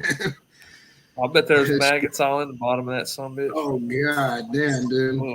We were taking the trash cans out this morning before I went to work, and I had a Dr. Pepper can I wanted to throw away, and she was like, "Don't open that can." I could smell it from fucking as soon as I walked up on it, like, God. Them trash guys were like, these motherfuckers. Yeah, that damn duck in there in this Texas heat, bro. That motherfucker was in there in a sous vide machine. Yeah, I bet that was smelling right. But anytime I got a chicken or something that dies, there's a creek right down the road. I just go throw in that creek and feed it to the turtles and fish.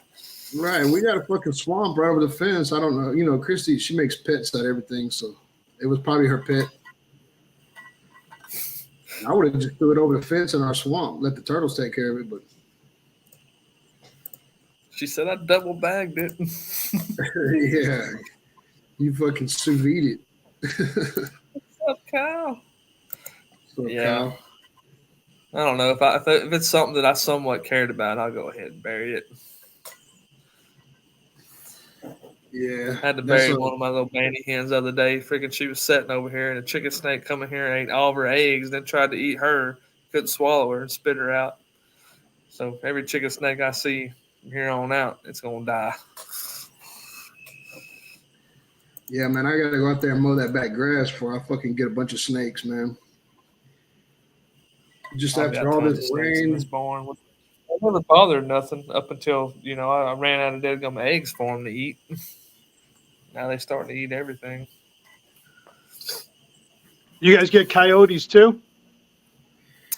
They will come up pretty close in the wintertime here, but during the summertime they don't come up. They'll come up when food gets scarce in the wintertime. They'll get pretty close, but for the most part they don't mess with me over here. I've got like keep some away. Probably in a few hours from now they start to show up. We get the black bears. They love to come out on garbage night, and then we get the bobcats, coyotes, all the predators come out at night. Oh, we got them here. Oh, you do? We don't have black bear. Well, probably about 40 miles north of here they have black bears right over on Toledo Bend. But we've got bobcats and we got all that stuff here. Most definitely. The bobcats around here, you don't see them. They're masters of blending in and hiding. Yeah, I ain't never seen no bobcat over here. I can hear the coyotes out there howling. I'm pretty sure we don't have no black bear. Yeah, you'll never see that bobcat unless you put in. The reason I know I had one coming around is I caught one on a game camera here a few years ago. It's coming in and getting my chickens at night.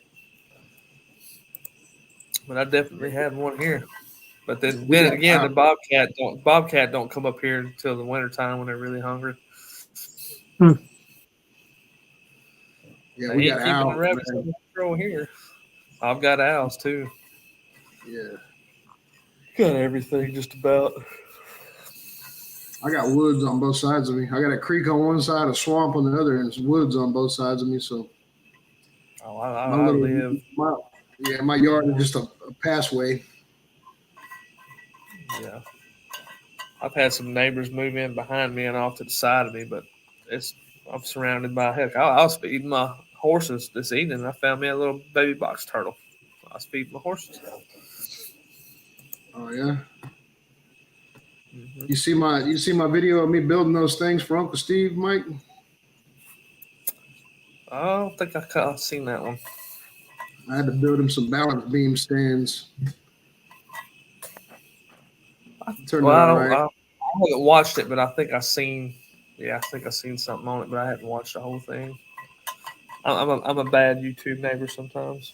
Yeah, Christy had a lot of problems when she was editing. My editing software just kept wanting to jack with her, so the video is cool, but she's mad because it didn't edit the way she wanted it to, and then I guess it uploaded the wrong one.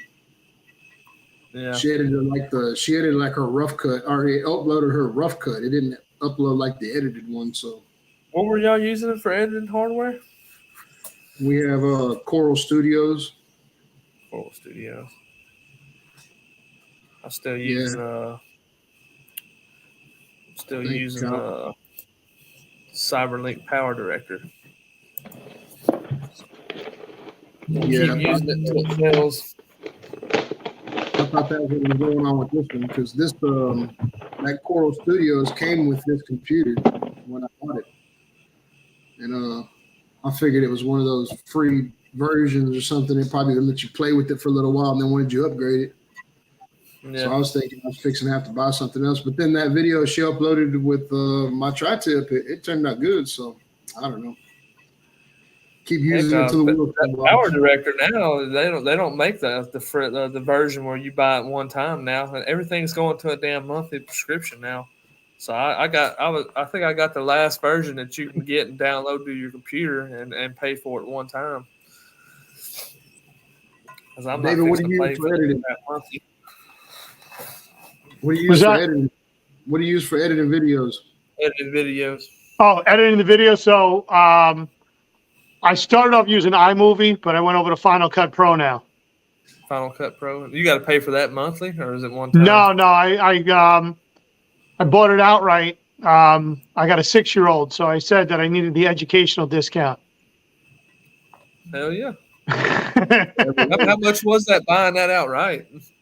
I think it was $199, but along with that, I wanted some of the other stuff. So by the time I was done, I was probably closer to about $275.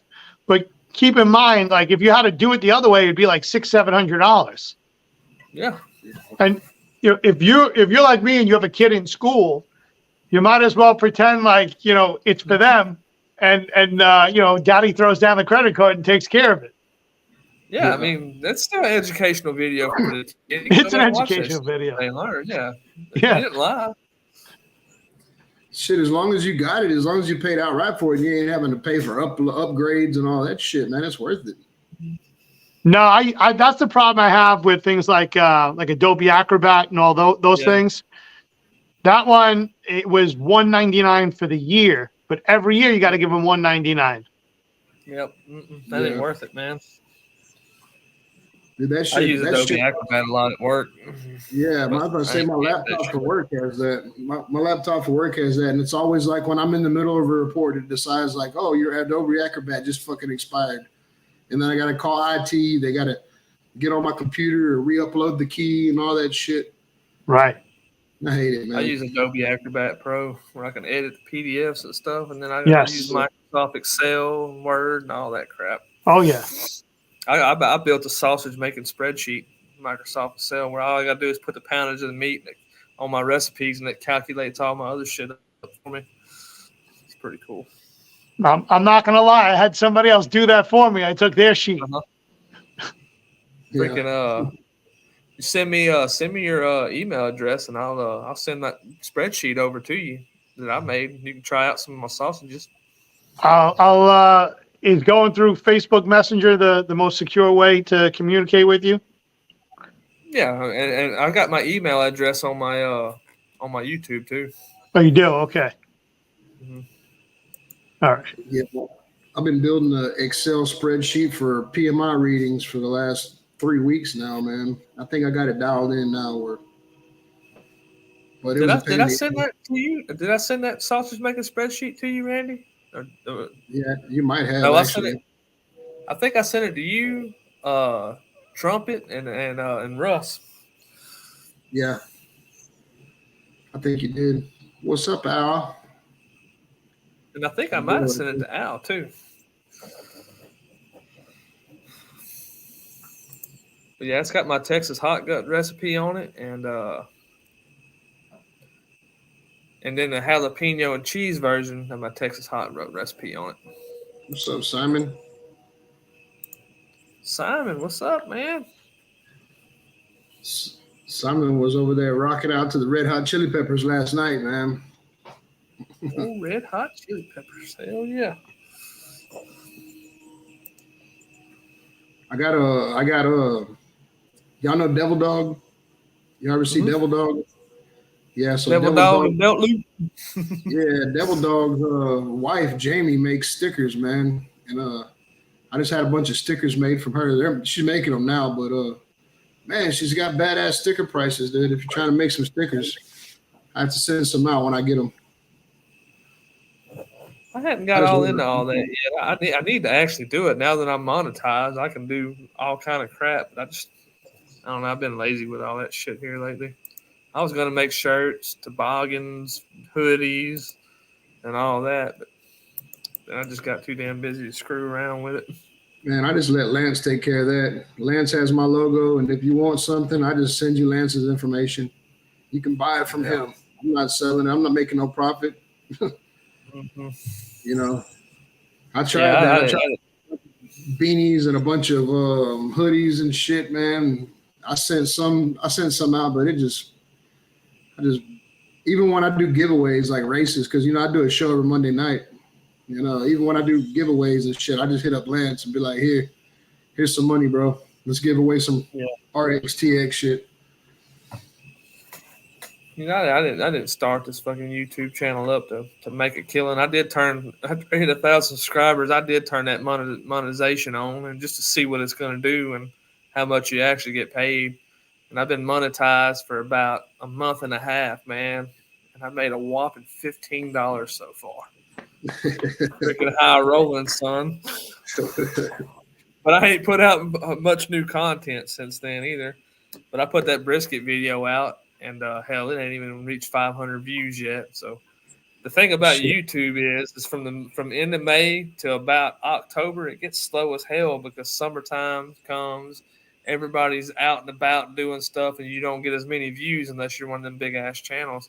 But during the winter time, like a lot of the videos I filmed during the summer and all that, they really pick up more of their views in the wintertime when all people up north or in the middle of the United States is all snowed in and don't have nowhere to go. That's when the views pick up for me. It's during that time right there. Yeah, I got the bell turned on for your channel, so I get notifications. I think I was like thumbs up number 4 or something. I watched the whole damn video, but I didn't leave a comment. I didn't leave a comment. Freaking so a lot of times what I try to do is I try to open up tabs on everybody when they put videos out and let it, even if I may not watch, I may watch, you know, I ain't gonna lie, I don't watch everything word for word, but I'll skip and hit the highlights and all that. But just so you guys get your watch hours and all that, I'll take it and open it up in a different tab and let it play just to help everybody out. It's my boy Quint right there. Quint, I hope you're feeling all right now. If I had $15, I ain't spending it on no damn Bud Light. I can tell you that right now. I'll spend it on some Busch Light. I walked in a store in Deweyville earlier to buy me some beer on the way home from work, and there ain't no telling how long that damn Bud Light's been in there. The Bud Light, there's a ton of it. Ain't nobody touching that shit right now. They got like 30 packs for $15 down the street, the gas station. They're trying to give that buy one get one free 30 packs and shit. Yeah. You know, my neighbor across the street. Go ahead, Mike. No, you're good. Go ahead. No, my neighbor across the street works for the Anheuser-Busch Brewery, and he told me that they were going to start making Bud Light with Harley-Davidson logos on them. Try to recoup some of their loss. Fucking retards. Whoever made that marketing decision, they got kicked in the nuts, huh? Well, I think Miller Lite come out and just did the same thing too, though. What was that they did? I seen Joe Rogan talking about it. I ain't exactly sure what it was, but it was something about a husky transgender in sweats doing something. Oh, what I heard. I don't know. I don't really get into all that crap, but yeah, I was like, yeah, somebody's gonna always outdo somebody. Your beer's gay? Oh yeah, my beer's gayer. Yeah. That's gonna be the Super Bowl commercial this year. Yeah, no shit. But I'm gonna tell you this: if it's free, I'll drink the shit. I don't care. Yeah, if it's free, I'll drink it. I seen a thing on I think it was a TikTok or Instagram short or something, and it was that scene off of what is that, Sling Blade with Billy Bob Thornton, that little kid talking about the peckers in there. Yeah, and he had that Bud Light. He's like, I think there's one right there. He was looking at that bottle of Bud Light, and he was like, you think there's peckers in there? Man, that shit had me laughing. Oh, the internet's been trolling that shit. I've seen some good ones, man. It's been good. I would have, if I wasn't busy, I would have saved it and put it on the Uncle Dickie's Facebook page, man. Every time I find something like that, I put it on that Uncle Dickie's Facebook page. I've been sharing some good stuff on there here lately. Yeah. And I'm in another group on Facebook called the Worst Facebook Group Ever. And them dudes right there, They're no holds bar. I don't see how that page don't get banned. They hammered Dickie's Facebook page worse, but this Facebook page right here has got some shit on it, man. Holy crap.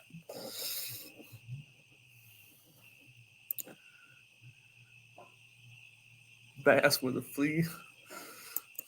Oh, Hey. $1. Hey man, if I can get I ain't gonna say I won't drink Bud Light, but I ain't paying for Bud Light. But if it's free, I'll drink it. That was my oldest daughter, Bailey. Yeah.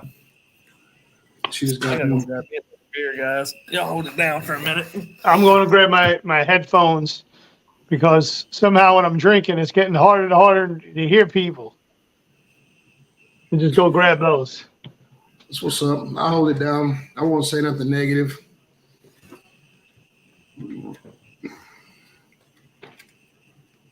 Flea, you was over there hanging out with Flea. I knew you would get on stage, Simon. I knew it. You were out there crowd surfing. Let me find out. Thank you, Al.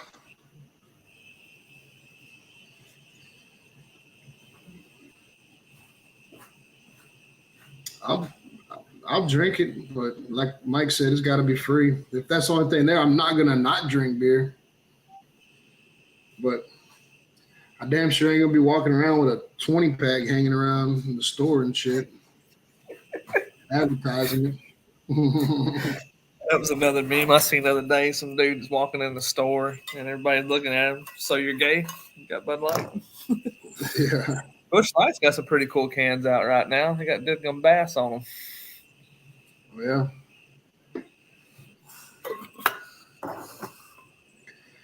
Yeah, I would be drinking more of that Yingling, but I just can't find it nowhere. They don't have it in none of the gas stations around here. You got to go to like Specs or that shit all over. It's in every gas station right here in Southeast Texas. You can find it everywhere.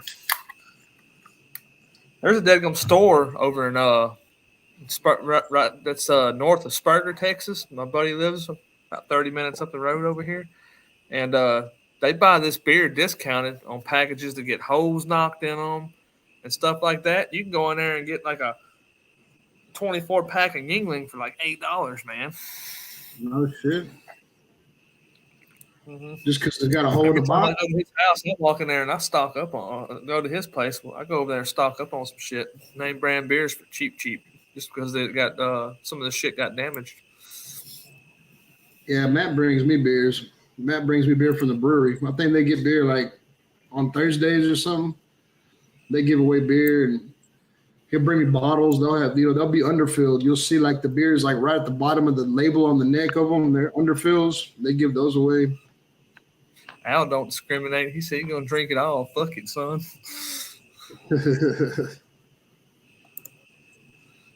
Yeah. Yeah. If it's saying Yingling's all over the place over here, it ain't hard to find. That's like when Lep was in town. When Lep was in town and we were hanging out for the rodeo, and I was, me and him hung out the whole 3 days he was here. Shit, we were drinking 40s and Mickey's, bro. We were drinking Mickey 40 ounces. That's what he drinks up there in Cleveland. He drinks Mickey's, but we don't have the little grenades. I couldn't find the little grenades down here, so. Al right here. Yeah, I used to drink a lot of Natural Light. I can't drink that shit no more. I drink Busch Light because you can get a 30 pack over here at the store over in town for like $19.99, and after a few beers, you catch a damn buzz. It don't matter what it tastes like no more. I'll drink it. I ain't gonna lie. I pour shit. I'll drink it though. It happened. Yeah, Cosby's at it. Matt brought me some. They're in a black can. They're called Budweiser Select. He brought me some. The brewer was giving them away. Yeah, and I think they taste like shit. Budweiser Select. Yeah, if you're jumping up to a Gator Shake, they taste pretty good. But before Bud Light started on their bullshit, I was drinking Bud Light Platinums, and them suckers, they were good, and they get you there quick. They're like 6% alcohol. Yeah, you dumping up Gator Shake, it'd be all right. Yeah, I do brown bag it though. Every afternoon, baby. My buddy still. I ain't gonna mention his name, but if he sees it, he knows who he is.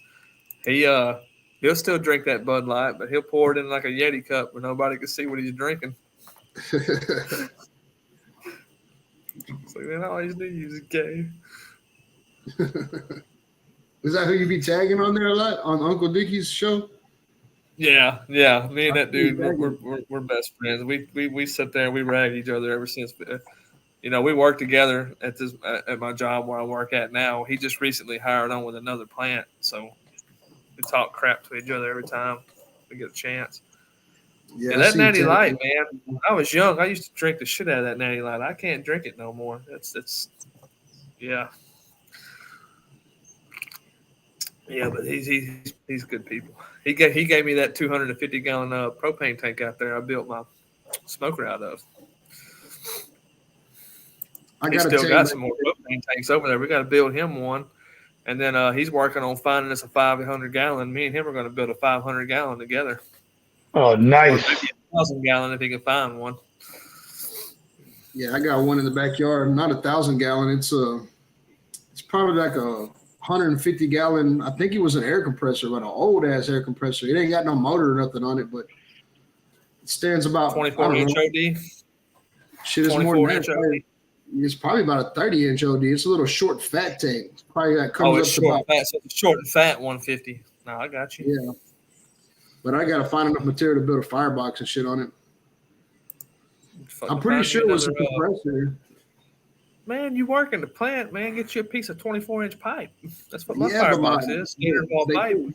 Yeah, but they took my fucking company truck from me and they gave me a Ford Escape, so I can't fucking steal nothing like that. Lay the seats down, man. Shit. Well, I got so much equipment in there, I can't do shit, man. Dude, I'm a mobile MDT lab. I got fucking everything except X-ray in my car. I can do everything.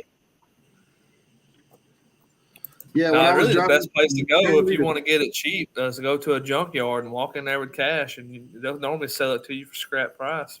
Or go to a fab yard that's got a bunch of old rusted shit they don't use no more. Yeah. I go to plenty of them places, dude. Trust me, I'm out there walking around looking at that shit when I'm there. Mm-hmm. But even when I'm not looking, I'm looking, man. I look all the time. So what would you charge to do that type of work? What would that cost? If somebody wanted you to fabricate them a smoker from scratch. So first of all, I had to price the material on it. It'd be hard to. I can give you a ballpark estimate, but it's going to fluctuate with the prices of steel. Just me and one other person building it, probably around, say, a 250-gallon offset smoker, anywhere from $4,500 to $6,500, roundabout. Right. Depending on what you want it done with it, if you want paint, if you want a raw finish, if you want patina, there's just so much that goes into a smoker, but the material on it. So the material costs more than the labor? Yeah, still metal's freaking high, and it's going up. I recently just did a boiler retube and had hell finding dead gum freaking tubes for that damn boiler. All these steel mills were shut down for 2020. Or having hell keeping up with the demand, and pretty much to get a lot of stuff right now made, it's they're behind, so everything's high. Yeah, the labor too, man. Me and that co-worker I was telling you about, we talked about building a shop over at his house and building smokers and selling smokers on the side. We just got to find the time to put the shop up and all that shit. Shit, there's a guy. What if it was man builds them. You ever heard of Galindo Smokers, Mike? Mm-hmm. Yeah, he's always commenting on that some of them Facebook groups. I've seen the smokers; they look good. Yeah, he's right down here. I got one thing I don't like about him, and I don't know if it's because probably what the customers wanted, but in my opinion, I don't think he puts big enough fireboxes on them. He puts some square fireboxes on them that are short, right? Is that the guy we're talking about? Right. Yeah. Yeah, a lot of them pictures he puts on Facebook and everything. He's right down the street down here at Market Street Park. He pulls them down the park and takes pictures of them next to the river. I talked to him a couple times, man. I talked to him. He told me if I wanted to make a video, come over there and do a video at his shop. How he builds them and do shit. that, man. That's pretty cool. If I had anywhere local like that close to me, I would.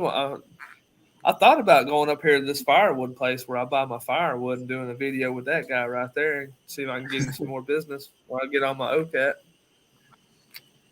When I don't split my own shit. Yeah, I might do that. I talked to him around Christmas time, and he was like, "Yeah, man, if you wanted to do a video, man, come over here and you can see how I operate and shit." Mm-hmm. I've been in a couple. Yeah, Al, they've done dropped that video to answer your question right there. Yeah, everything is freaking high. I don't give a shit what it is. Chicken feed's high right now, man. It's ridiculous. Yeah. Would you ever consider doing like a hybrid where you either go with that rolled steel or you take a decommissioned tank, so you have a rounded style, but then in the front, that's more of a cabinet style so that it's a lot easier to open up the doors and load everything onto the shelves versus having to lift up the cover. And then I guess my fear is always that thing's going to come slamming down on me if I don't have a counterweight. So in my head, I'm thinking about a hybrid where you open up a cabinet in the front. You talk like some of them Shirley fabrication smokers where they put the plate coming out of the front and then they got the cabinets on them like that. So they're doing that regularly, and then there's another gentleman who you can buy his plans, smoker plans. I don't remember what his name is, but he's got plans for doing the same type of home. That's it. Yep, and he's got the hybrid plans as well. So Joe Cox has got a ton of good YouTube videos on smoker fabrication. That's where I got I figured out how to lay the doors out on my smoker. Was watching some of his videos how he laid doors out. That's where I got my doors from. But no, as far as that goes, I mean you can. It's just extra cost. Which what the customer wants, customer gets. As far as the dynamics on the airflow, I don't think it would jack with nothing. For damn sure, it wouldn't jack with nothing. I don't think it would. It'd just be it would cost more to do it like that, but it could definitely be done. Right. I don't know, like my lid on my pit though, the pit that I cook on all the time, you'll see it in my videos. You open that lid up, and once it's up, shit, a hurricane couldn't blow that lid down on me. I ain't got no counterweights on it, just the way I have it hinged and where it stops, you know. So yeah, I got mine hinged too, and my hinges are kind of tight. That way it don't come back down and slam my damn head. Because I did screw up one time and didn't get it up high enough, and it come back down and knocked me on top of the head. Shit didn't feel good. I'll tell you right now, it hurt. No. And what I'm nervous about is, and I do need to put counterweights on it. I am going to do that one of these days. With two little kids that eventually I want them to be able to learn how to cook as well. I'm afraid of that thing coming down where I got the kid in one arm. I'm trying to lift it up to get food off at the same time. So I don't know. Maybe I just overthink things and I see everything like a chessboard. And I want to see what the next move is so that I don't run myself into trouble. Yeah. I would suggest holding the kid to open the smoker up because every time I open my smoker up, man, I get blasted with smoke. I'm like, son of a bitch, can't see. But you see some of those it ain't overthinking. It's just a different design, and it's definitely doable. Yeah. You know, like pits and spits, man, they got them lids that slide open. They don't open like a hinge. You know, they slide open. They do. Yeah, so. I mean, there's so many designs of smokers, man.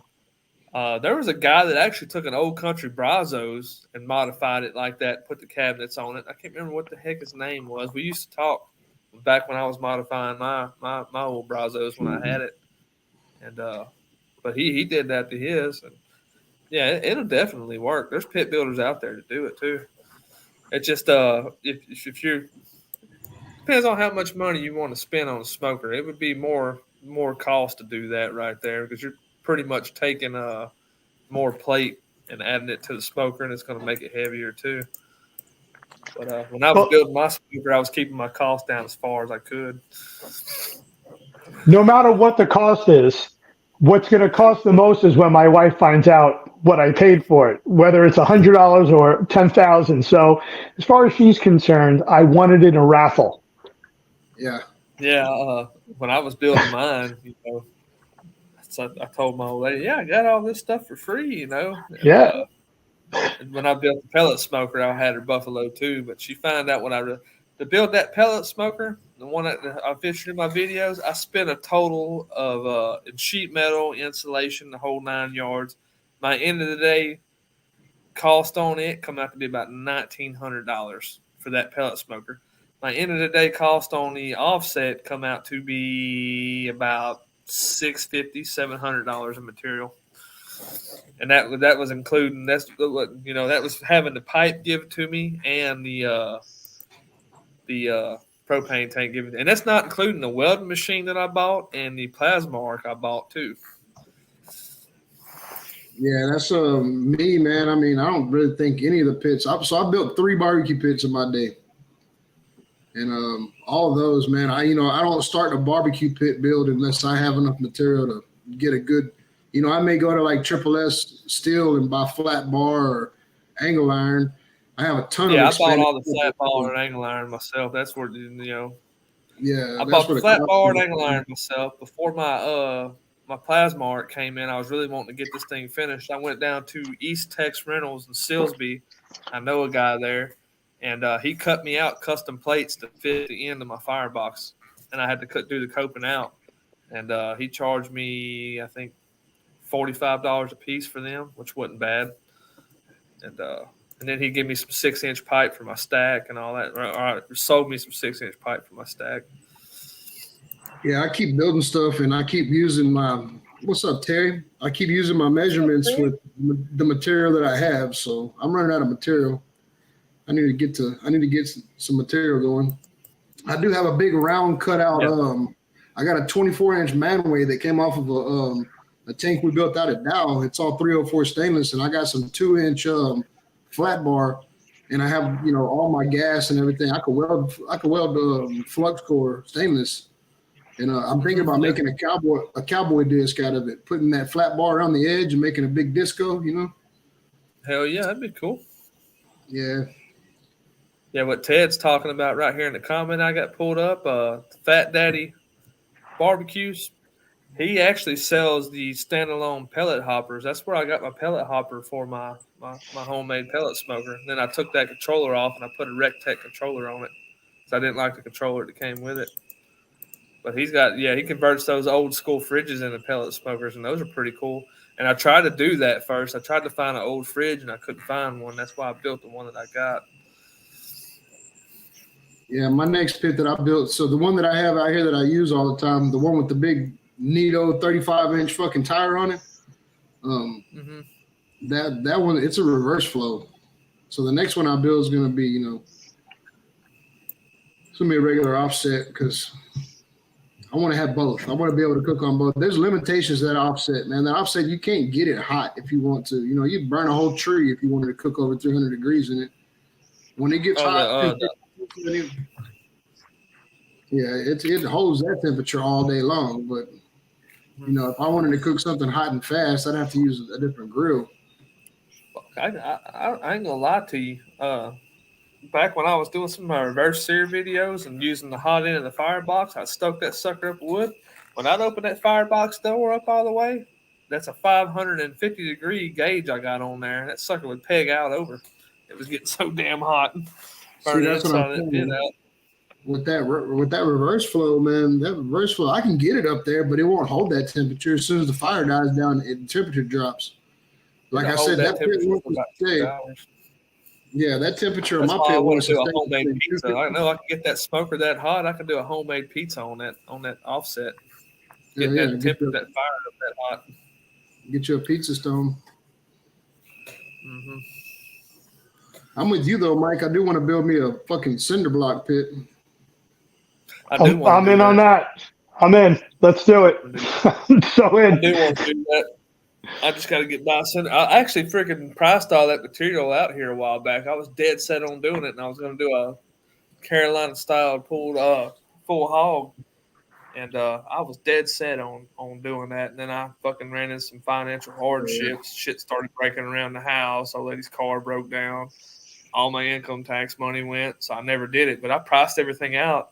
And it was going to be about $384 for the cinder blocks, expanded metal, and all that shit. Have a piece of plate for wood, for piece of plate for the top to build a cinder block pit, a good size one. So, but you were going to buy brand new cinder block at like $2 a block, weren't you? Yeah, that was just but I already have some here too. But that was that was real fatty though. I probably really could have got away with about spending about $200. Yeah, when I'm driving around, whether it's for work or anything else, every time I pass a construction site, especially when like they just built a brand new tractor supply by me, so every brick that was chipped on the corner, anything that had a problem, they were telling me just take the bricks, just take them. We can't use them. Hell yeah. So, if I'm going to go put them out in the backyard and stack them to make a pit out of them, what do I care if there's a little chip here and there? I'm going to end up cracking them anyway under the heat. Yeah. Yeah. No. Yeah.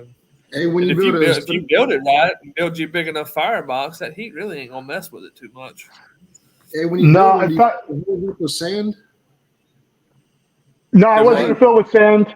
I wasn't going to do sand. I wasn't going to do rebar because I don't want to have a problem with the HOA.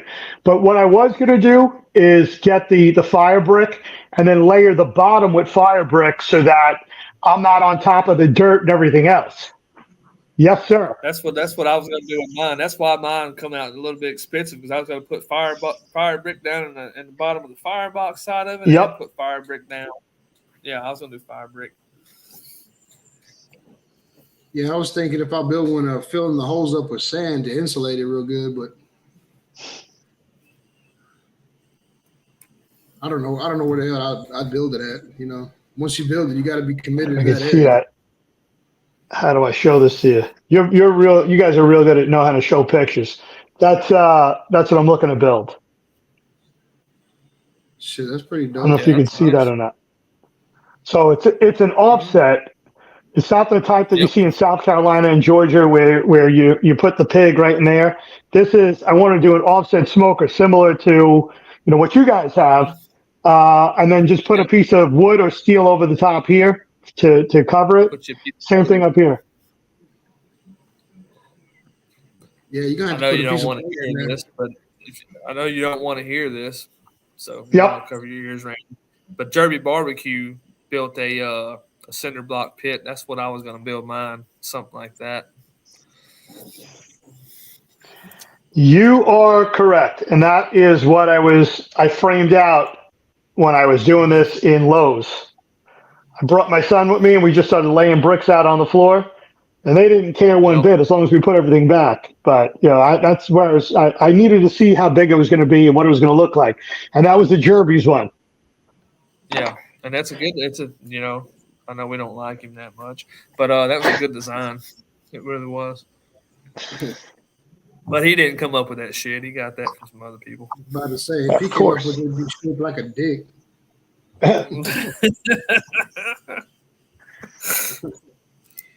What do you think about that new smoker? I was going to do a direct heat cinder block. I was going to do an offset cinder block. Yep. The HOA around here is going to lose their mind when I put that together and put it in the woods. Because behind my house, it goes my house, the woods, and then the golf course. So I'm not really worried about the golf course, but the HOA is going to lose their mind when I start taking trees down and clearing the path.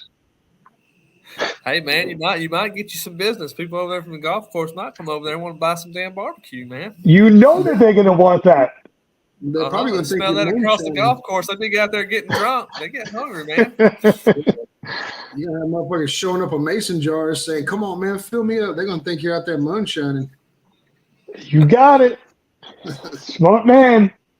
I'm thinking about putting the still back there.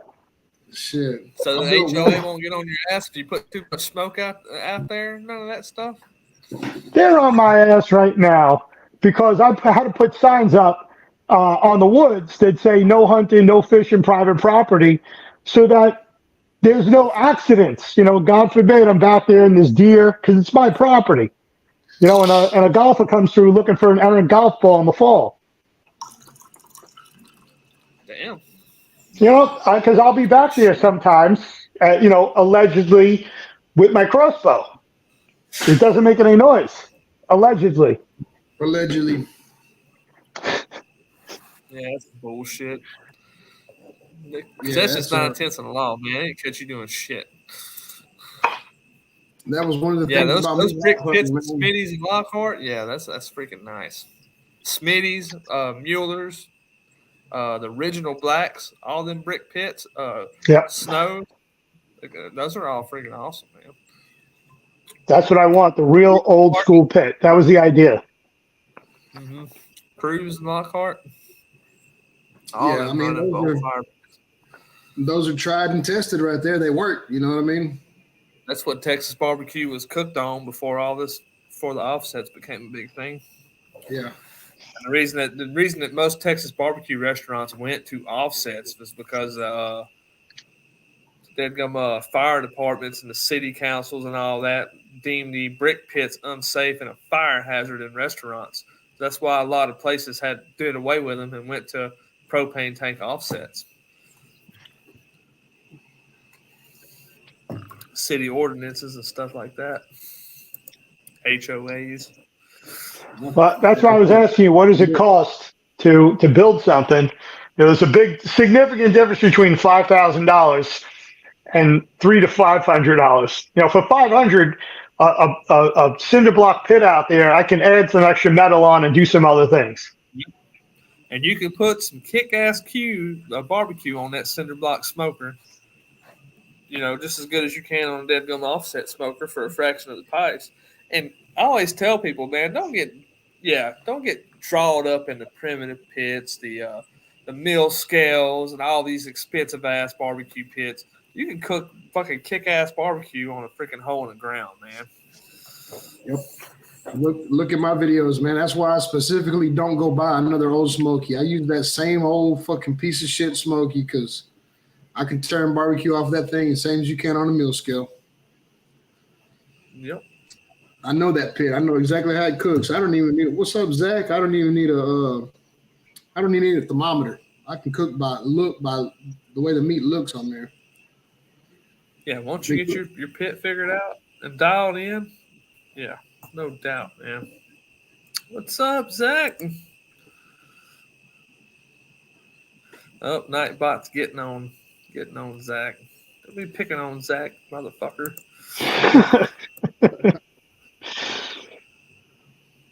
David, you said use you got that fence as a great. I don't know, man. Chamber vac. Galvanized. What's that? You said you got yourself a chamber vac coming.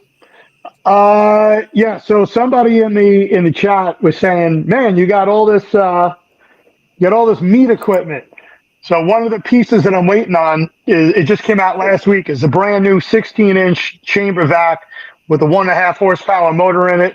It's the uses oil, and the thing looks amazing. I've got some other materials that I was sent to read up on, and hopefully it's on its way. I'm not going to get ahead of myself. When it's here, everyone will know it because there'll be an unboxing video that it'll go with. Yeah. Hey, chamber vacs. I don't own one. I've got friends that own them. They're badass, dude. Yeah, it's a commercial size machine, but for like most things I've learned about in business, I kind of keep it quiet until I have it, and then we can all have some fun with it. Yeah, Russ swears by them, man. Russ as far loves as what you were talking about beforehand, that's the Iberico pork that you were discussing? Yeah. Yeah. All right. I found it. It's sitting here. And then I got this that came in not too long ago. That's the Japanese A5 Wagyu fat. Mm-hmm. So I'm waiting to use that on the brisket. And in talking to you and coming up with brisket ideas, I might go get an ungraded brisket. And I know this sounds crazy, but I like to do things that are a little nutty. Yeah. And then coat it in this to see how it changes the meat. Because you're going with something that has no fat in it, no marbleization, and then adding this into it. How does that change the piece of meat? So you're giving me ideas. Yeah, let me tell you something that changes the meat, man. So I got a buddy. His name is Daniel. He has a channel called Barbacoa Bandits, and man,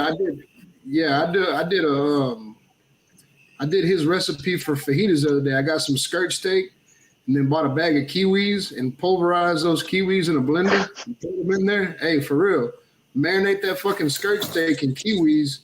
And then when you get it out overnight, rinse it off and season it and put it on the Blackstone. Man, that turned into the most tender fajitas I've ever ate in my life, dude. Oh, shit. I always marinated them in lime juice. No, you don't taste no kiwi. So supposedly that kiwi has an enzyme that breaks that connective tissue and that fat and shit down. Everybody was going crazy over them fucking fajitas, man. And, everybody looks at me crazy when I say kiwi. I didn't tell nobody. Well, Christy knew, but I was like, y'all eat y'all's tacos and tell me how y'all feel about them. They were like, man, those are good. I was like, yeah, I marinated them in kiwi. So I'm curious to see. I'm curious to see what they do something else, like a chuck roast or something, Yeah. I mean, it's meat. It's fucking beef, right? You don't taste no kiwi. So something to keep in mind, man, if you are into experimenting. Yeah, I'd never heard of that shit until Daniel told me about it. Daniel was like, man, that's the only way I do my fajitas. And shit, he was goddamn right. Yeah. I don't know. I kind of leave the experimenting up to other people. If I see something I think might work, I may do it. But I've done, experimenting not on camera, but I've injected some stuff here and there and did this and did that. And in my opinion, injecting don't help a whole lot. Really, the quality of the meat is the number one factor. Yeah, I did ribs for Mother's Day. Wasn't Mother's Day. It wasn't Mother's Day. It was, I don't remember what it was. I did ribs, and I used Bill Purvis's that Texas rib grind on there. Mm-hmm. And chicken fried barbecue, Bill Purvis. And yeah, those ribs turn out good, but ribs take a little while. So in the meantime, when everybody was over here, I was like, shit, let me cook some fajitas on the Blackstone, just something quick to whip up while everybody's sitting here drooling. And everybody ate all the fajitas and nobody ate no fucking ribs. It's normally how it goes. OnlyFans. I'm about to do an OnlyFans right out there in front of my 250 gallon. Farmers only is where you need to go. With the 250 gallon in the background. Yeah. They said that the kiwis and strawberries have that same enzyme, but the strawberry leaves a residual taste and the kiwi don't. It makes sense. They both got them little seeds in them, Yeah, Ted's saying outnumbered actually lives down there in Nederland, not too far from me. He did that brisket and cut with crushed butterfingers last year as a rub. That was pretty intriguing. I don't think I'd ever try anything like that. But he does got some good stuff. He smoked crawfish on a smoker one time. Oh yeah. Yeah, he did. He did smoke crawfish. How'd that turn out? Like crawfish tails or the whole fucking thing? No, he did the whole damn thing. Put it in a pan and did it all. I mean, just by looking at it, it looked good to me. It ain't the ideal thing to do like a 30-pound sack. He probably did, I think, maybe like 8 or 10 pounds in a full pan on the smoker. Huh. Something different. And I bet it was good. Zach, don't talk Quentin no shit. He don't want to go to Thailand. Bangkok. Taki's rib? That probably work. My kids eat them Takis, man. I can't stand them son bitch. Freaking Ted, you're going to start a fight, Ted. Bowl them and then smoke them. I remember when that was a big thing back years ago. Back in 2005, 2006, and 2007, everybody was bowling their damn ribs and then smoking them. I never did that dumb shit. That was a thing, man. They would bowl them in Dr. Pepper, bowl them in Coca-Cola and stupid shit like that, and then put them on the smoker. My boy Chuck does crock pot ribs. He likes them. He likes them damn ribs like that. With Uncle Steve's sauce with no name. You ever tried that, Mike? Yeah. Yeah, he I puts know them I in there. haven't, but I've heard a lot of good stuff about it. Yeah, it's Them, pretty good. so my thing about ribs is I want a rib that I can bite that's not tough, but just got just a little bit of tug that I can bite clean off the bone. If it's a rib and the meat falls off the bone, to me that's pulled pork, man. If I want pulled pork, I'll smoke a pork butt. I don't like my ribs falling apart. I do. I like mine. I like mine to be pulled. I like to pull them out, pull the bones out of them, and eat them. I like mine way overcooked. That's the only way to get them like that is to overcook them. No, you That's can still right. have that little bit of tug and still be able to pull the bone out if you just work it a little bit. Laughs and Chili's ribs. What are you doing? Chili's ribs is pulled pork. I love Bull's ribs from Chili's. When we were kids, Chili's ribs were good, but you go back and try it. A lot of stuff you thought was good that was good as a kid. You go back and try it now, and you're like, I like this shit. I like the ribs where you bite into them and the meat still stays on the bone. Yeah, I fucked some up like that a long time ago. Mike Tyson tats up in jail. The Hangover Thailand version. I can see Quentin and Zach in Thailand. They would be on some hungover type shit, huh?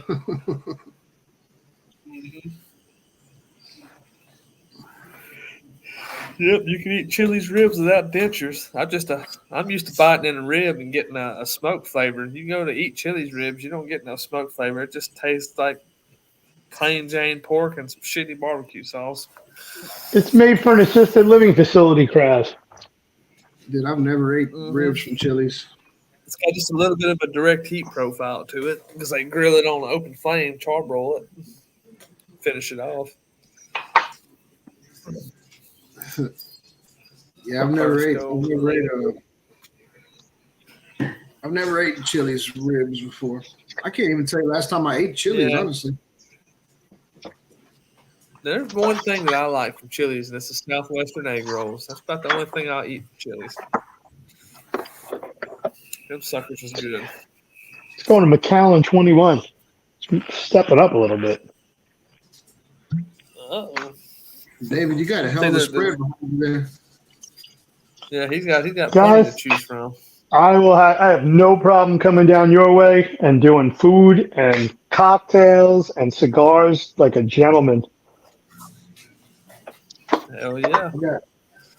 I can't take it with me to the grave, I'll tell you that. So I might as well spend it.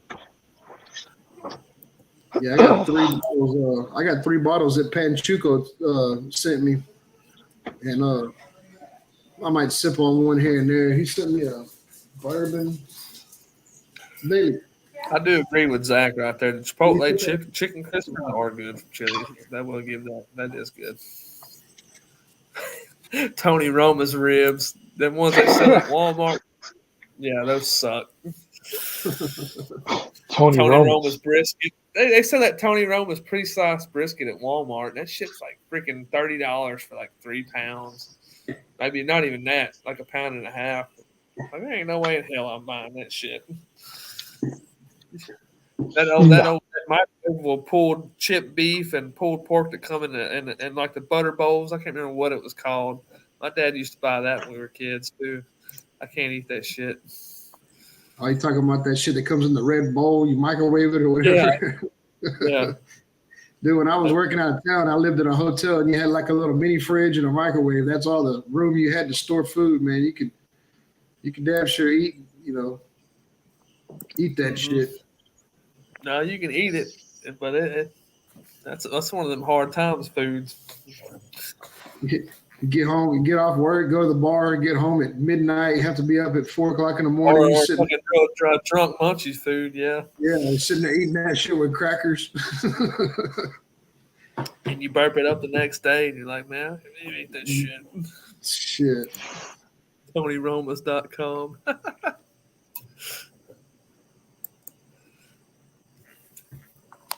You got to work tomorrow, Mike?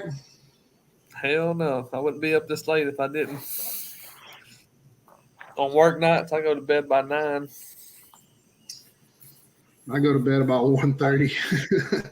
I always end up on a live live. about an hour. I live an hour and 15 minutes from where I gotta go, so I gotta wake up about 4:30 to make it into work on time.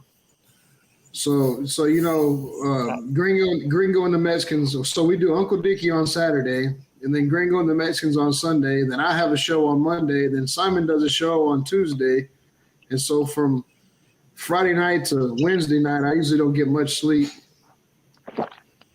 Always This end up freaking on. it's Lance and George and dang it, what's the other one? The Goodfellas. They still doing that on Sundays? No, Goodfellas. They don't do Goodfellas no more. They do Gringo and the Mexican because George went back to work, so he don't have no time off no more. So Sunday nights are the only nights he can do live. Oh shit! Yeah, he lives in California, so he's so far behind everybody. So what happened to Salt, Pepper, and Fire? What's he up to today? Day and age. I don't know, bro. I ain't seen nothing from him. I've subscribed to him, and I got notifications on for everybody, but I don't see everything that pops up. I ain't seen nothing from him in a long time. Yeah, I see when George's stuff pops up.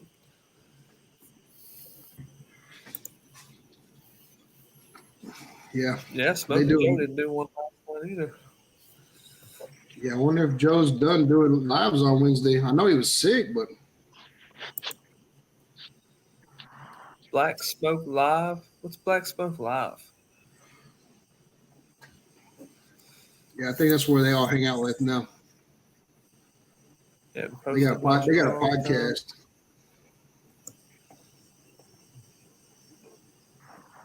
Yeah, Quint's retired, man.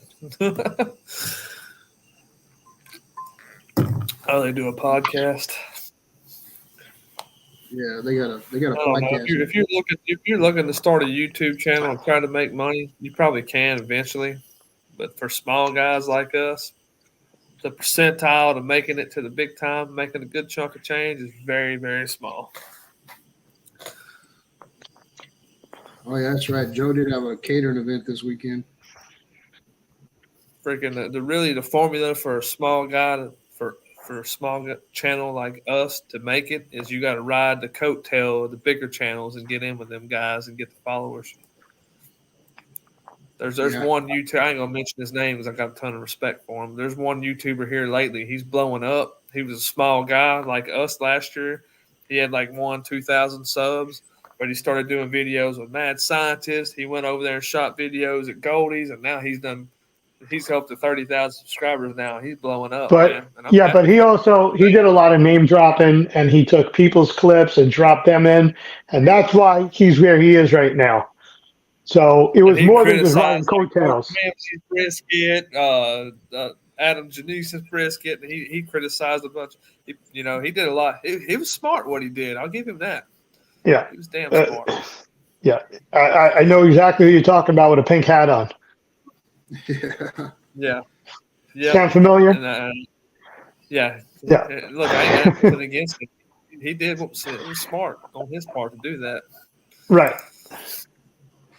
But me, I'm not that hardcore into it. I ain't gonna ride those guys' shirt tails. I'm gonna do my own thing, and if I blow up, I blow up. If I don't, oh well, man, that'd be all right. You mentioned Smoke Trails earlier, the guy that's up in Canada. What did he do? He followed everything that Aaron Franklin did, and it's always it's the same recipe. That's his gimmick. He's gonna follow Barbecue Jesus, and look where he is now by just following that whole pathway. Yeah, he's made a ton of videos trying to decode Aaron Franklin's secrets, and he's made a niche out of that people are interested in because Aaron Franklin's got a huge freaking following. So, he's throwing the right keywords out there to get him recognized. Hell, I think he's up to 60, 70,000 subs right now. And he's an entertaining dude to watch. Thank you, man. He's funny. But he rides that. He beats that horse till it's dead, son. Yeah, I think I burned my blowing up bridge with the big channels a long time ago. No big deal. Yeah, see, I'm with Brisket Medic on that. It's smart, but it won't last long. Eventually, they gotta break out there and do their own thing.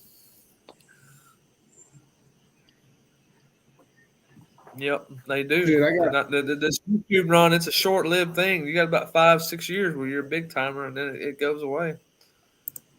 Yeah.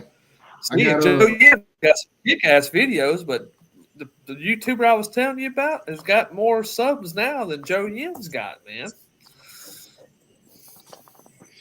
Joe Yim puts good videos out, but he's not real interactive and don't do all that goofy ass shit. So that's probably why. Yeah, I used to listen to somebody like Papa Texas. He unfollowed all the big channels because he's like they don't care about the small channels. No, you know? They don't. Barbecue Jesus. That's funny, Troy. Yeah, Joe Kim is cool also. I like watching Joe Yim's videos. He's pretty cool. I like that he's got that 1,000-gallon pit, but what happened to him featuring that? Now it seems to be that he's always using a little grill and he's doing everything from his house. He's no longer playing with his big toys. So I think Joe, when you take something like that and try to bring it to a place like Chicago, so he was kind of doing like some side gigs with that 1,000-gallon pit, cooking for other restaurants, selling a little barbecue here and there. I don't know if he's still doing that or not. Maybe he just won't want to film it because that's a lot of damn work. But I don't know. I don't know if he's still cooking on that thing or not. I would think so. Maybe not. Maybe that's something we need to ask him next time he goes live or something. Yep. I've never watched one of his videos. I've seen my other people's videos, but I've never watched one of his videos off his channels. So Joe is like kind of like us, you know. He ain't trying to do all this goofy ass shit. He's straightforward, shows you what to do, puts out a final product, eats it, and then goes on about his business. Probably why he doesn't have a real big following. But he rolls with mad scientists and chuds and all them guys.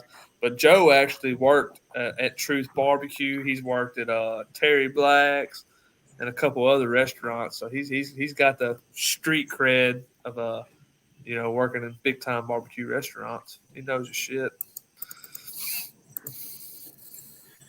Yeah, man. I'm on more of a shooting the brisket and bullshitting with Uncle Dickie, and I'm not really into. That's right. So Brisket Medic put that good. Joe's got a lot of good info, but he's boring. Probably, I know for a fact that I'm fucking boring.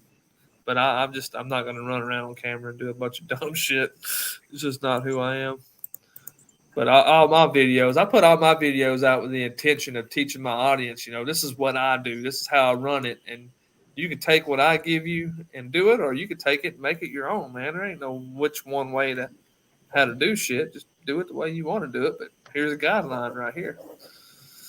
Yeah, that's what I like about your videos. Like, your videos are, you can follow your video and make that barbecue. Correct. That's how I put all my shit out there. Like I said, I don't care if I make it to the big times. If I do, fine. If not, oh well. Somebody can learn something from my video, and that was the whole point of doing this, is to teach people, what the big guys don't actually show you. And everything that's in my videos is 100% genuine. I don't hide nothing. If I fuck it up, y'all gonna know about it. Yeah. Like my chicken video, man. I wasn't even planning on putting that out. And everybody told me, they were like, man, show that chicken video, that failed chicken. So I made it into a joke video, but it happened. I had a damn cam fail video I was gonna put out, but my audio got screwed up in all the clips. So when I shot that pork loin ham, I actually did a pork butt ham, and I didn't cure that ham long enough. So I did the fucking whole cold smoking and went through all the process. And when I cut it open, it wasn't cured all the way through. I was like, son of a bitch. And I was going to do a separate fail video on that, but for some reason my audio got screwed up in half of the video, and it was too much to overcome in editing. So I shared those pictures on the damn live feed instead of doing a fail video on it, because the daggum audio was so screwed up. But I definitely screwed it up. There's nothing wrong with that. Showing that, you're human. You make errors, mistakes happen. Mm-hmm. People respect that. They want to see the bloopers. Yeah, I mean, I'm pretty good at a lot of shit, but to call myself a full-blown expert in every aspect of meat, just say meat, not barbecue, and meat, curing, all that crap. I'm still learning a Sure. lot of shit. I've been for as far as like the charcuterie, cured meats, things like that. In my past, I've made that, but lately I've been following a guy, Two Guys in a Cooler. That's the name of his show. He left the Yep. United States, went down to Panama and set up, but you never know the difference. And his stuff is incredible. In fact, just coming back, circling back to what you were mentioning earlier about having the Excel spreadsheet and formulas. That's where I got a lot of my stuff from. That guy is like the Yoda of You sausage can go on making. that Two Guys on a Cooler website, and they already got this. They already got the formulas in there. You just put in what you want. They've got some good stuff on that website. Yeah, Eric is really, really good at what he does. And he's got some top-notch equipment. He's got sponsorship deals. I've had the opportunity to speak to him on the phone one-on-one. Is like we've just done some consulting. Yeah, I mean, guy's as sharp as a tack. He knows his stuff. He knows it from the biology side, the chemistry side, the culinary side. Eric is on his game. Yeah, and I enjoy watching his content too, man. He's got some good shit. Well, so I subscribed to his channel when TNT Russ was on there. good. Yeah, I subscribed to that channel when Russ was on there. And I don't know, like after that little sausage compilation, that shit that Russ was on with him, I don't know. I watch him every once in a while if I run across the video, but I don't have notifications turned on him or nothing. Yeah, once a year he'll do a celebrate sausage video where he reaches out to the top YouTube guys and they all do sausage videos and then he puts it out there and stuff. That's what Russ and them did. What did Russ do? That crawfish Joe and all those guys. Mm-hmm. Barbecue Jesus. Cool.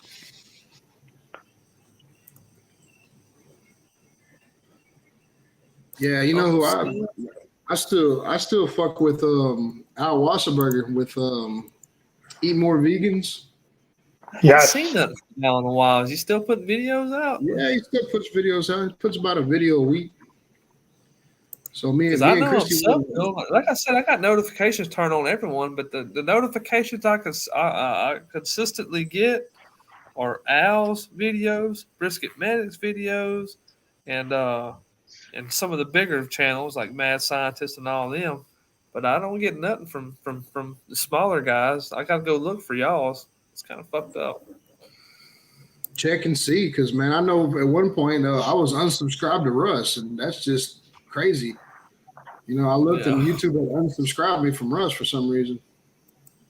I see that happened a while back too with me and Triple B. I wasn't seeing his stuff for a while. I went and looked, and all of a sudden I unsubscribed for him. I'm like, man, what the fuck, man? I know I was subscribed to him, so I had to resubscribe to him, and I ain't seen that from him in a while either.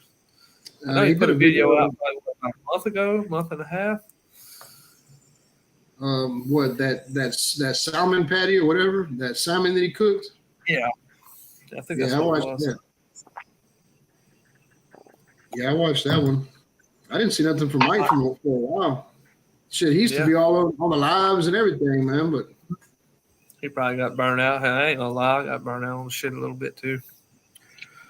Mike, your videos are like common videos. I love watching you work a fire. See, people that know how to work a fire will appreciate seeing a fire being worked. With this younger generation that's coming up that fucks with pellet smokers and this impatient ain't gonna sit there and watch all the fire management shit unless they really want to learn.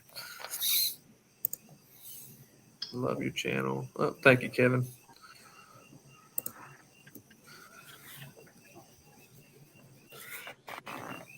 Yeah, Triple B. He I know he told me he got burnt out. That's why he didn't film videos for a while. I ain't gonna lie. I got so obsessed with YouTube last year, wanting to put videos out. I burnt myself out on it there for a minute too. I had to take a break. Having a full-time job and then balancing a YouTube video every week, which I was shooting 2 or 3 videos a week, probably every other week. And some weekends I'd shoot 4 videos a week and stockpile them. And then I'd take me a few weeks off and do it again and so on and so forth. Then you just start running out of shit to cook, man. So I said, man, I got to slow down a little bit. Mike has a few blue wrenches in here that can drop videos. Your Nightbot don't drop links, does it? I still got to figure out how to fucking do it. There was a time where I knew how to do it, but man, I've done forgot half the shit I knew how to do with that Nightbot. I don't even have Nightbot turned on my live. I had to put it on mine. I had some deadgum scammers come in here one night and hand me my ass. They handed it to me. Them son of bitches, man. I ain't seen that go on in a while. Nobody comment. We couldn't do shit. They come in there and they took the chat over. And I was like, motherfucker. Yeah, I ain't seen that shit in a while. Yeah. Thank you, Troy. Yeah, Baby Mac Maniac used to make some good videos. I remember him. Oh, here you go. Now your wrenches are working. They'll drop some links. I had a ton of moderators, man. See Sleeper, Hojo, Troy, Quint.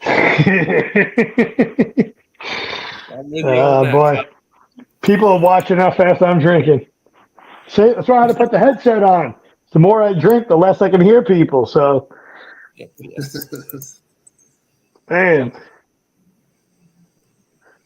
Yeah, YouTube will. If you don't go, so I think the whole deal with YouTube unsubbing you is if you don't go and watch a video for a long time, that eventually they take it upon themselves and unsub you. I think that's what happens.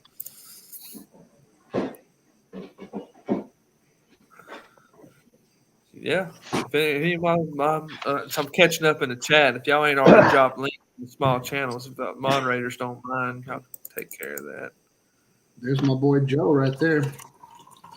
Joe, why won't you answer none of my messages? Damn it, you leave me on read like I'm an ex-girlfriend. Yeah, go see Brisket Medic, Wazy.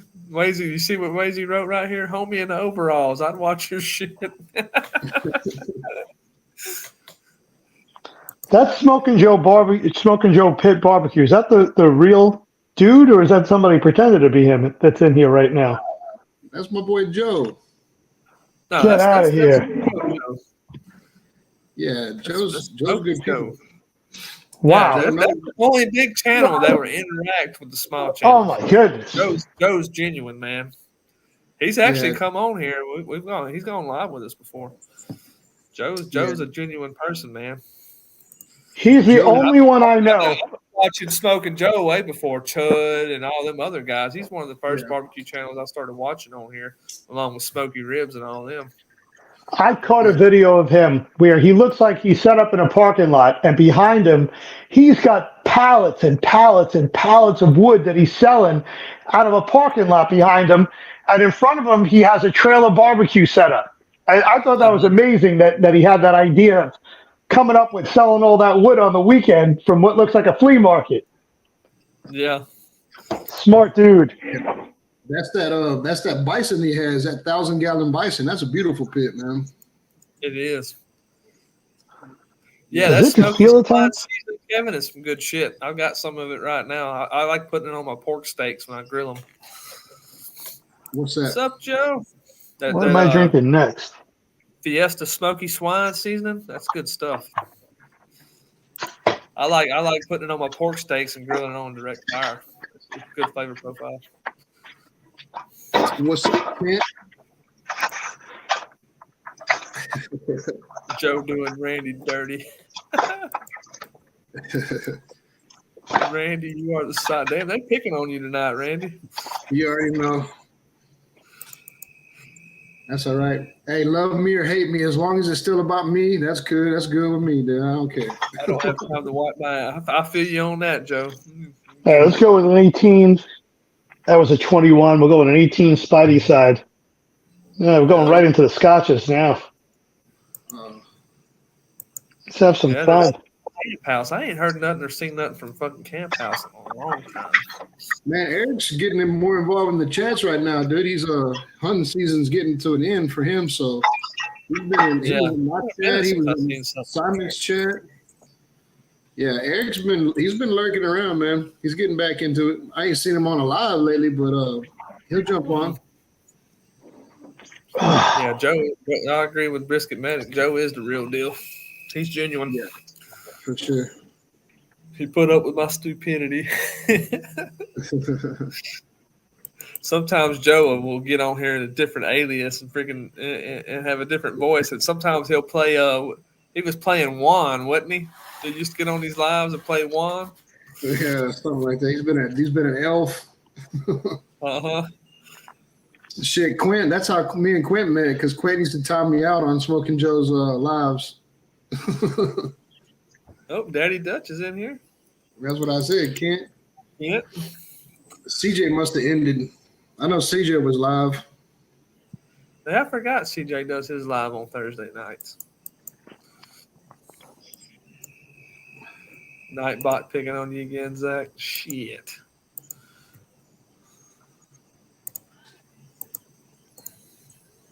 Catching up in the chat here. Let me put my hold on, Zach. I'll make you a moderator and you won't have to put up with that Nightbot shit no more. Let me get my shit pulled up right here on my real YouTube page. Christy's been in there glued to that fucking Kindle for the last 2 days, man. She's reading a book about something. It must be one of them smut books, because she don't even acknowledge me when I talk to her. Damn. Usually she's in here. All right, Pristic Medic. Zach, you are a managing moderator now, so Nightbot won't flag you for capping no more. Zach's going to time me out now, watch. Can't time me out. Oh, never mind. I thought Christy was reading. She can't hear me.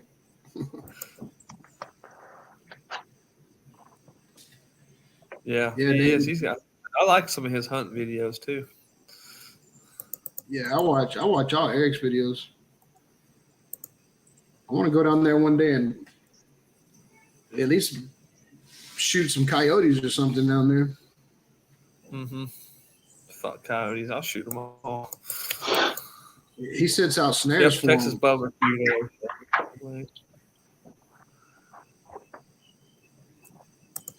Hojo, North you like Carolina. Harry the Horse? You get down with Harry the Horse, Hojo?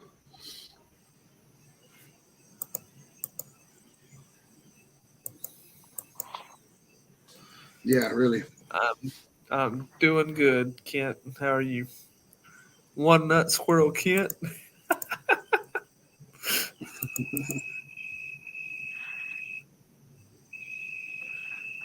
I haven't met CJ. There's a couple CJ. No, I'm thinking SJ. Never mind. CJ, he does the Ninja wood fired stuff and all that stuff, man. That's where he's making. He's getting his mark made at. Hey, CJ is a cool dude too, man. CJ was down here at the rodeo with us, man. Just sitting there bullshitting with CJ. He's a cool dude, man. Yeah, he seemed like he's a down to earth guy. Joe, did you get a lever action 22, a Henry? It's a nice little rifle right there, a little plinker. I'm reading my ears are on delay.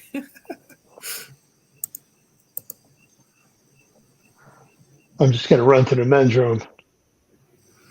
Yeah, I think I have to grab me another beer too. Yeah, I've been wanting a Henry. They're nice I want to do a rifles. gar video. I gotta go catch some gar though. You got a place down there, Mike? Huh? Oh yeah, I go to Bailey's down there in Bridge City. Drop a kayak in there. Fucking go right up to them, or I could probably get one down there in on Speen River also. No, Yeah. I got another little fishing spot down on Toledo Bend Dam. You can look down there and see them garfish. Yeah, I can get on the 4-wheeler and drive down here to San Jacinto River and catch all the gar I want. I don't like them. Some parts of the gar are good. What I really like to do with gar is make gar balls out of them and fry them. That's the way I've always ate them. But that thing with that gar is, just like big catfish, you need to slit the tails down there and hang them up and let them bleed out for a while. Yeah, get all that blood out of There's me. gonna be some fish shit. Yep.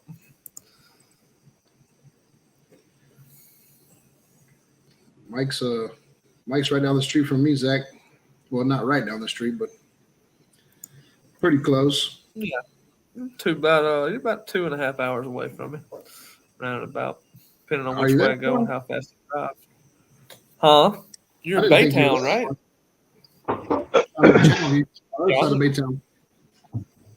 I think you're 2 hours and 45 minutes. Let me look right quick.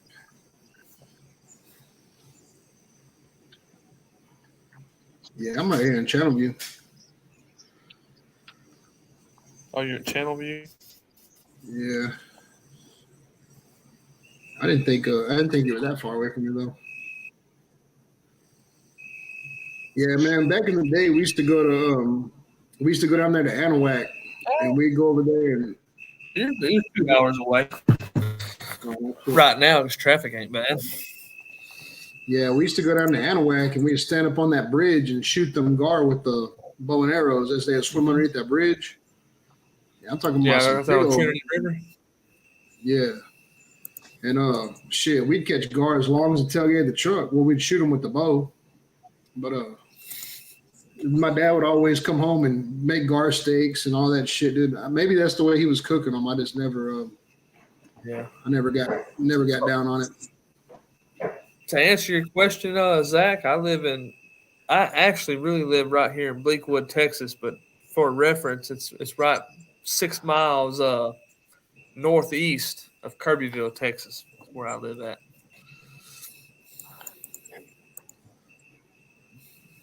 Can you eat gar? Hell yeah, you can eat gar. That's some good eating if you know how to cook it. I'll be right back. I gotta go pee now. Yeah, cleaning gar is a freaking job. You had to have some sharp knives. I always clean them with a hatchet. It's work for sure. Yeah, if you move close by me, Brisket, man, Zach, we'll do some collabs, dude. I think we talked here a while back. You were talking about moving down here toward Buna, Texas, right? Is that what we talked about?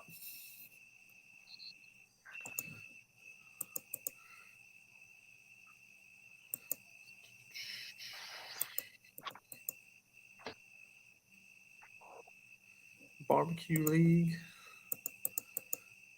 All right, I finally caught up with the chat. Shit, that was popping there for a minute.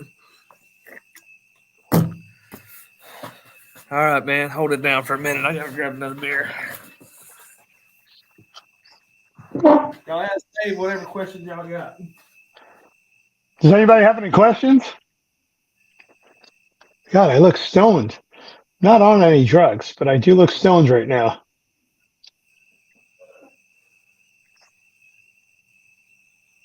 Amazing.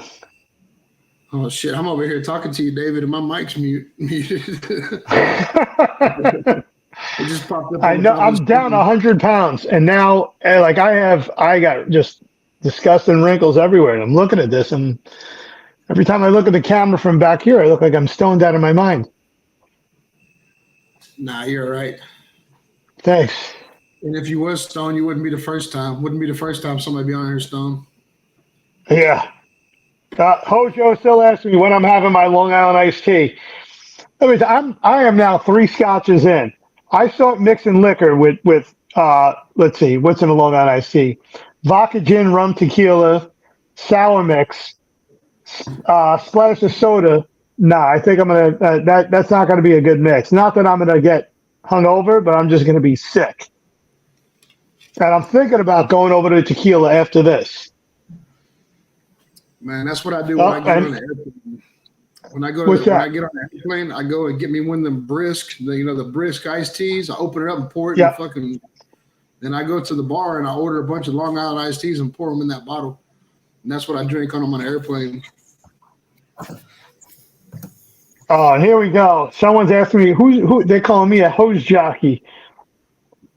Medics and cops are not my heroes, and I'm not a hose jockey. Nope. Most of the time lately, I've been a truckie, and when I'm not a truckie, then I end up doing rescue.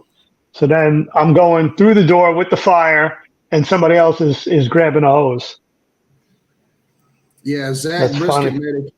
He's a paramedic. So when we're at the rodeo, man, nobody had service. Nobody had service because all the people are clogging up the fucking signals and shit. Well, Zach has a first responder service. He's bouncing off a different tower, so we were still able to use his phone to jump on the fucking YouTube and shit. It was pretty cool. Let's see what Willis, Texas is. There's Willis for me. That sounds familiar, Willis, Texas. It does. I don't think it's too far away from me.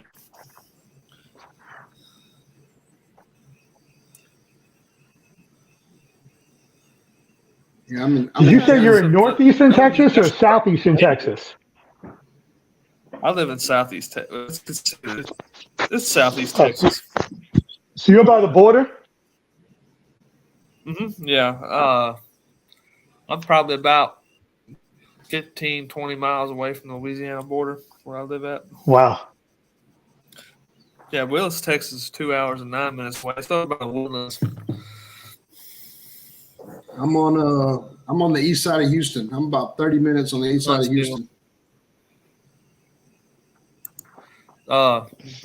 Zach with Brisket Medic, he does competitions. So does Kent. I've never jacked around. Oh, Kent. Yeah, Kent does competitions. I've never wasted my time with competition barbecue. I'd like to go just to hang out, but I don't know. They actually have a little cookout. They have a couple cookouts here. They have a Magnolia barbecue cook-off here in Kirbyville, and then they'll do a Go Texan cook-off, barbecue cook-off over at the Honky Tonk in Silsbee, and then they'll do another one for Festival Invider. What the hell was the name of that one? I can't remember off the top of my head. But they got some here. Competition barbecue is way different than the backyard barbecue is. I'd go over there and get my ass handed to me. Yeah, those boys from Vider did very well at the Livestock Show and Rodeo this year. Vider, I don't remember the name of them. Probably Zach members. But yeah, those boys from Vider, they did pretty good. Yeah, I remember people at work talking about that. I can't remember what their names were though. Yeah, we were down there with Lonesome Dove. That's the tent that Uncle Steve is with. Oh, no. Shit, it was a bunch of us down there though. Chef Johnny, Kent, fucking Zach, Papa Barbecue, Grumpus, Andrew, the grill sergeant. Yeah, it was a man. I wouldn't have mind coming out there with y'all, but I got freaking put on nights. I was working nights on a little pit stop. I didn't get to make it. I took off work. For that. Me and Let take off work because in my department they spent half our guys turn around. Yeah, every morning I work for the plant now. I work for the plant now. It's different. Yeah, I get voluntold, man. I don't get a choice no more. I had took off months in advance and arranged somebody to come and sit on my job site for me. So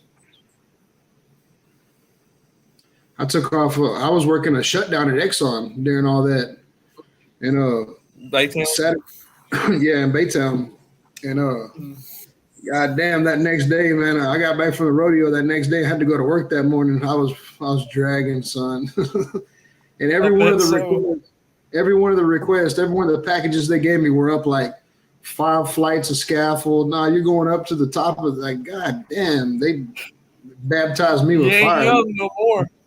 You ain't young no more. Everything. Spend a night drinking and getting wasted and went to work the next day, I'd die.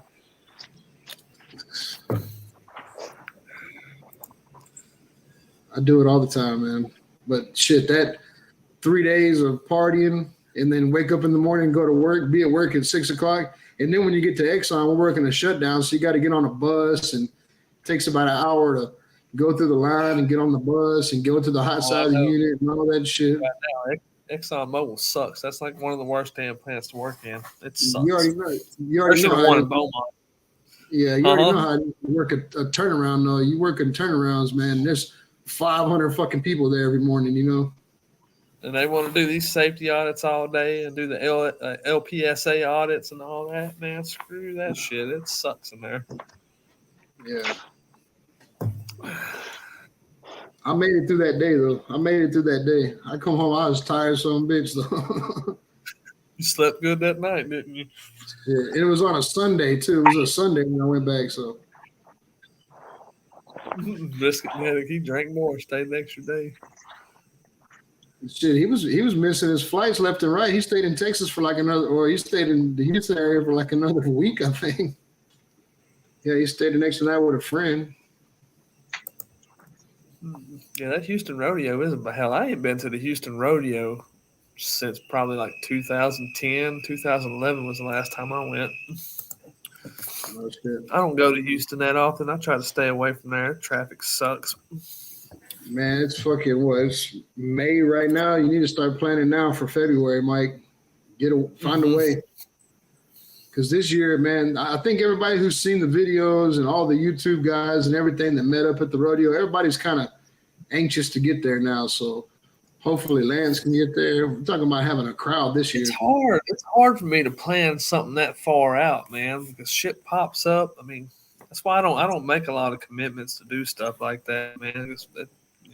Life it's got a habit of kicking me in the freaking nuts, put it to you that way. And then freaking work gets in the way a lot too. Yeah, Kent's actually on the team now, so he's gonna be cooking. Missouri City, Texas. Yeah, Oh. I don't blame you there. God damn. Probably a bunch of fucking crackheads running around. The most city. Don't have the tan for it.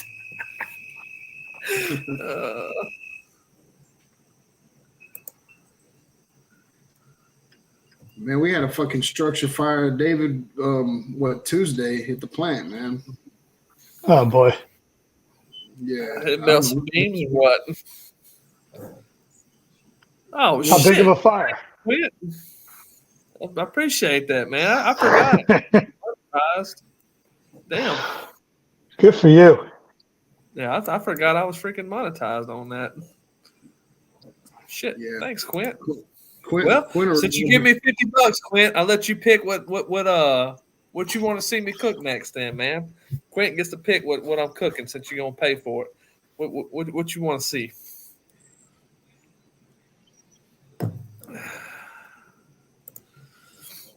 He's in Pennsylvania. David, you're in Pennsylvania? Correct. I'm originally from New York, moved to Jersey, and then out here to PA. And we'll see where I'm going from here. The talk has been either Dallas or out towards the Austin area. That's the next stop. You can cook some. You can cook something good this time. Yeah, I come out your way, and each one of you guys are within 2 hours of where I would be living. Then yeah, we could definitely do some stuff. Mm-hmm. Definitely. He used to come on my channel and comment all the time, but his name before the real meat stick was Little Tony Soprano. Do you remember him now? Oh shit, that's him. I do, because he used to come on there. We used to chat all the freaking time, man. I told you, you know how I got my start. You got to think about how long that was going on for, and I didn't know what direction I was going in, and I didn't know how to, I don't know how to say things to people. So I've never been on social media. This is all brand new to me. I avoided this for my entire life.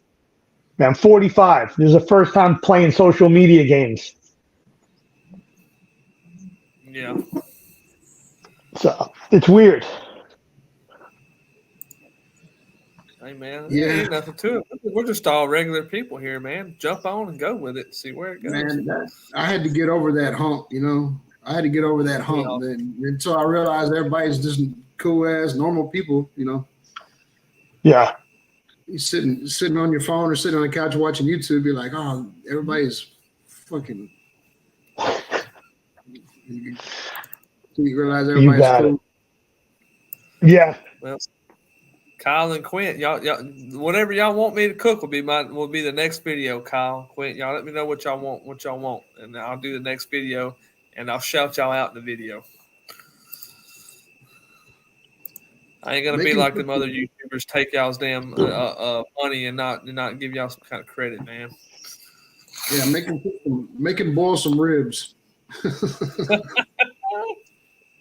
Man, why you won't make me do some shit like that for? I'll lose 100 subs. I'll be like, fuck this guy. You imagine a hate mail being from Texas and doing that? Holy fuck. Yeah. And stand by them too, but like put your video as the best way to make ribs. These ribs this is how you're supposed to make from now on. They are awesome. And fucking put a side of chili with beans in there. I was watching a damn video on Facebook the other day, scrolling. They throw suggested videos up, and this bitch fucking throws these ribs in a pan and pours Coke all over them and throws them in the oven. I said, "What the fuck is this shit, man?" I was offended by that. That's a big no. Kyle wouldn't do me like that. Boiled ribs, motherfuckers. $70 worth of Bud Light. I ain't telling nobody. That's gonna be a lick right there, though. You get a $70 worth of Bud Light cheap right now.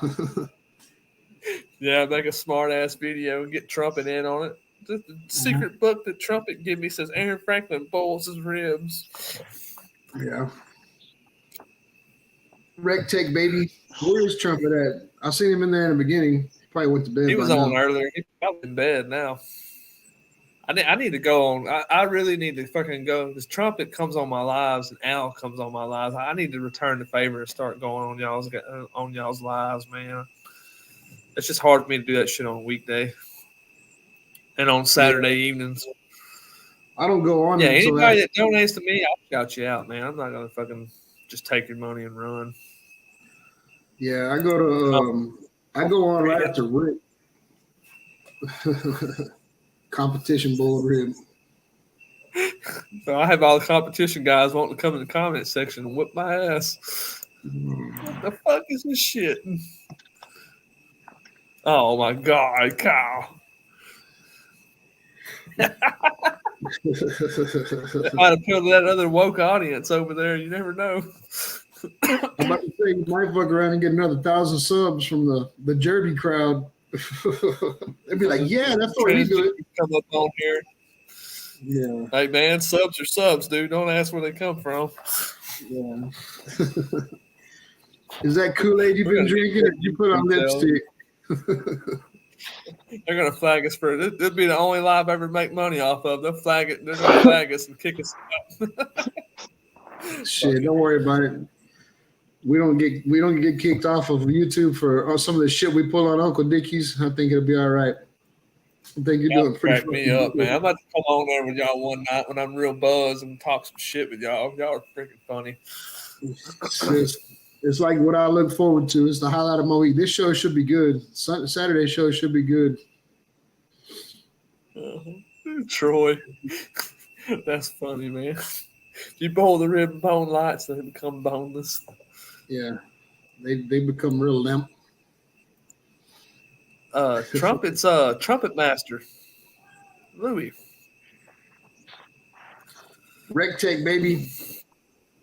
Mm-hmm. You know who he is, Quint. He's on all the lives all the time. Maybe Quint's being sarcastic. It's Carlos Mencia. Yeah. Mm-hmm.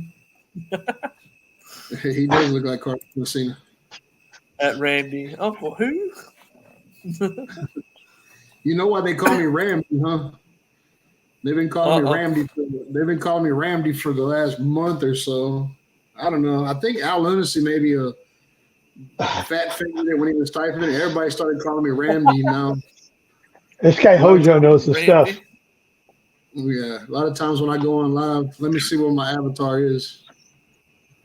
Oh, it's nothing right now. Hojo. Some sorority sisters are suing their chapter because they allowed transgenders to move in their house.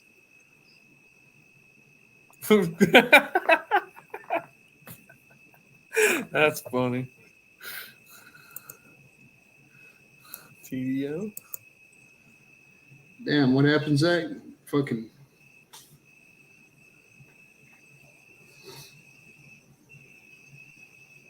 Oh man, did you get it popped back in? That'll not keep you out of action for too long, huh? So that's it. Only 2 months. Yeah. That's one thing I've been lucky, man. Man, throw some dirt on that shit and go on, man. You'll be all right. I bet that did suck. Would they say put an apple under your arm and push down on it? That's how you pop it back in? Shit. Oh boy. I'm not even Zach, gonna tell I don't Zach. know. He's paramedic, man. I ain't gonna tell Zach that shit. He's he been to school over that shit, not me. Yeah. Saw that on follow. That's a real story. Shit. He popped it in this morning by accident. Oops. That's a good thing. Where you doing competition at, Kent?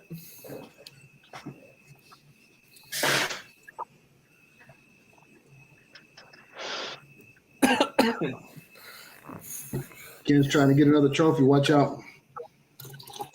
Mm-hmm.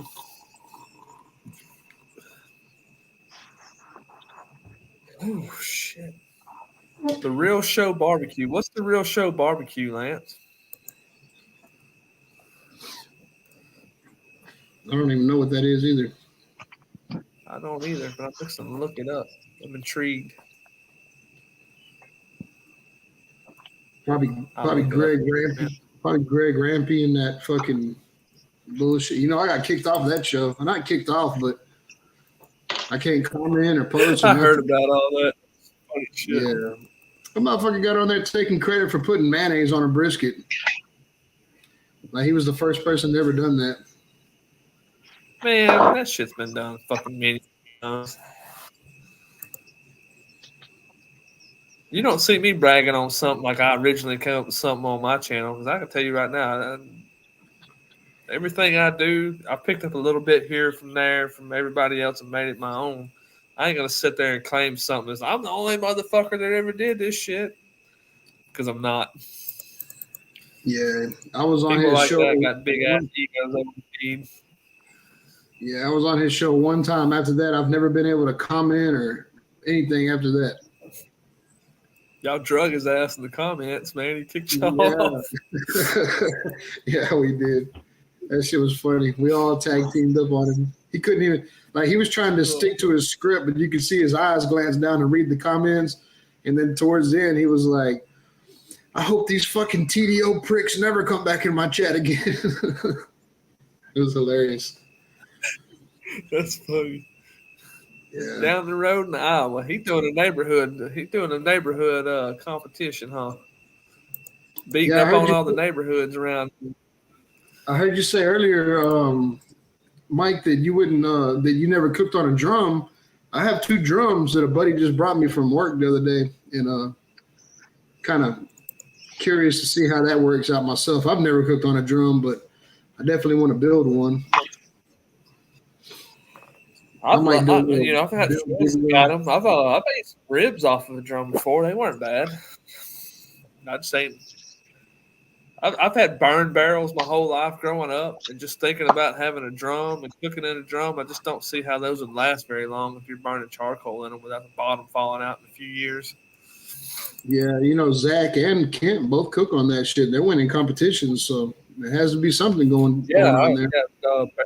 Drums are big time in competition right now because of low maintenance and shit. Yeah, easy to transport. You ain't toting around a fucking trailer.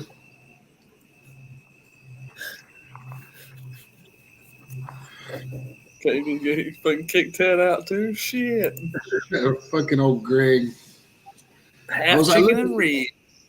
I was like, look, he's just mayonnaise in his hair too. Look at his fucking hair. He's just getting so pissed off. You can see him just turning red. You can see the veins in his neck bulging out and shit. Like motherfuckers. Yeah, he wanted to call me out so bad, but he had a show to do, so he wanted to get off script or whatever. Every fucking 10 seconds on his show, he throws a commercial in there. What a joke. And then we had Lep in there because, you know, they're both from fucking Cleveland. And so Lep was taking like offense to it because he was calling himself the best barbecue fucking shit in Cleveland and shit. Like, get off your fucking horse, homie. Yeah, people like that like to toot their own horn. And Zach makes a good point right here. It's 2023. Everybody under the sun's done that shit. There is one thing that I did, and I Googled it, and I did all kind of research on it, and nobody on YouTube that I could find didn't have a video on it. And it's when I took that pork belly, I cured it in the bacon, and then I smoked it like a brisket. I never seen nobody do that. And as far as I know, I think I'm the only guy that's done that so far, at least on YouTube. But maybe not the only guy that's ever done it in history. Yeah.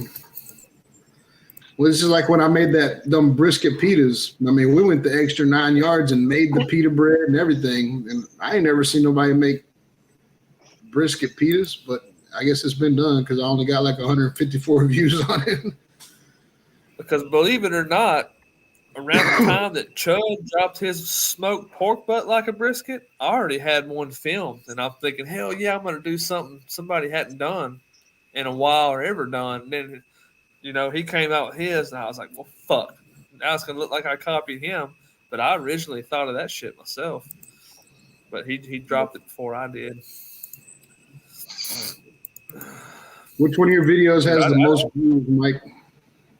Huh? Which one of your videos has the most views? I think it's the beef dino rib video. I had to go back and look. It's been a minute. I can tell you. Hold on just a second. Content. Let's see.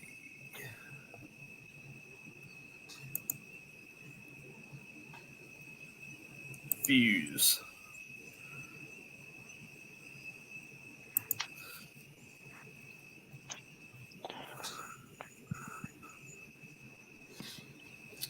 Yeah, my best video that I've ever done so far to date has been when I did that shit that Russ did, that gumbo. But I had to take that video down because my stupid ass was wearing my work uniform, and I was told, "Hey, man, you can't be having your work uniform on social media." So I had to put it on private. Yeah. There's probably a way that, you know, you could edit that shit out or blur it or whatever, but I don't know how to do that. So shit, within like 5 days, I already had like over 1,000 views on it. That was going to be my best video, and I had to take it down. Let's see.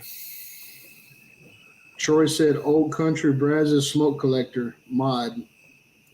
Is that it?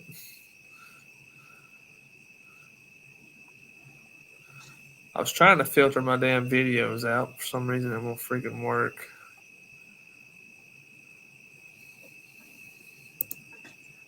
David, we didn't lose you, did we? You did not lose me. Never going to lose me. No. So far, what I see is my fire management videos got 3,500 views.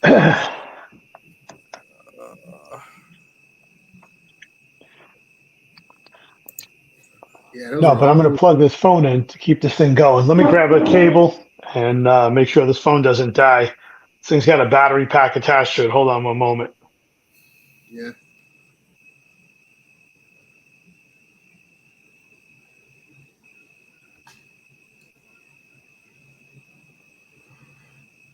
What do you think? What do you think, Mike? I'm still looking through my videos. Wagyu. I've got a lot of them that got over 3,000. Yeah, I know Kent's is the Broen seer. That thing pops up on my fucking feed all the time. So my actual video that's got the most is a Texas style pork video short, and it's got where did it go? I think it's got like 20,000 views on it. What did I do with it? Yeah, it's in shorts.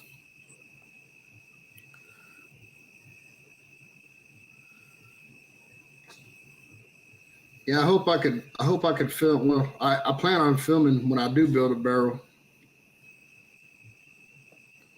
I'm gonna build me one. I know it's all been done before, but I think I got some ideas. My damn beef rib video disappeared. Where'd it go?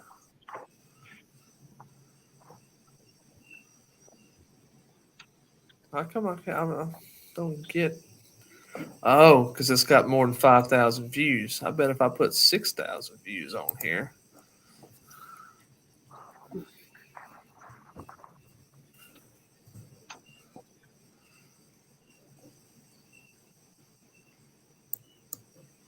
Hold on, guys. I'm sorry for the technical difficulties here. That's why I'm not seeing a lot of these videos. Hey, Mike, it's 11, dude. I'm gonna go ahead and bounce, dude. I gotta go to work in the morning.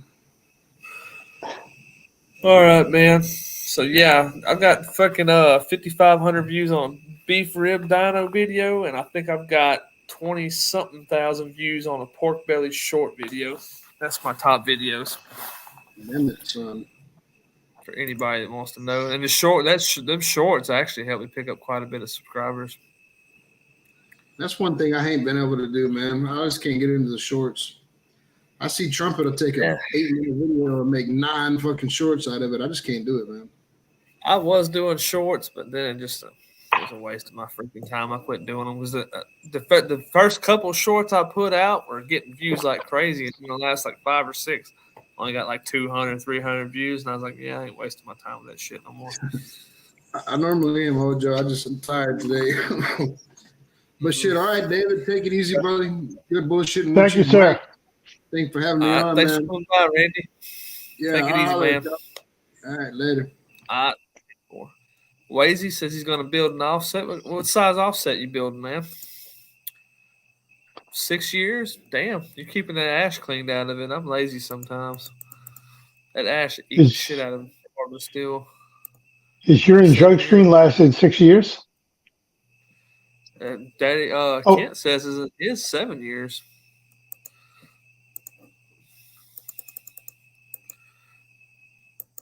Oh, those are old messages. That's what I was doing. I was answering people as they were writing. Who's in Cleveland? They're talking about Cleveland, Ohio. Ohio? Yeah.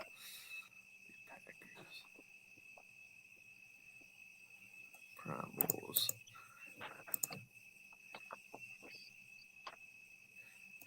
Yeah, there's a lot of people that hit the ground running because they got ahead in the barbecue game. But then a lot of those people ain't getting a lot of views today either, though. There are a lot of. Yep, Chud makes pitas. Randy did probably see that. Chud, Biscuit Medic. Yeah, that smoke collector mod video, it got a lot of views. But I think my pork belly shorts video got more, though. Let's see.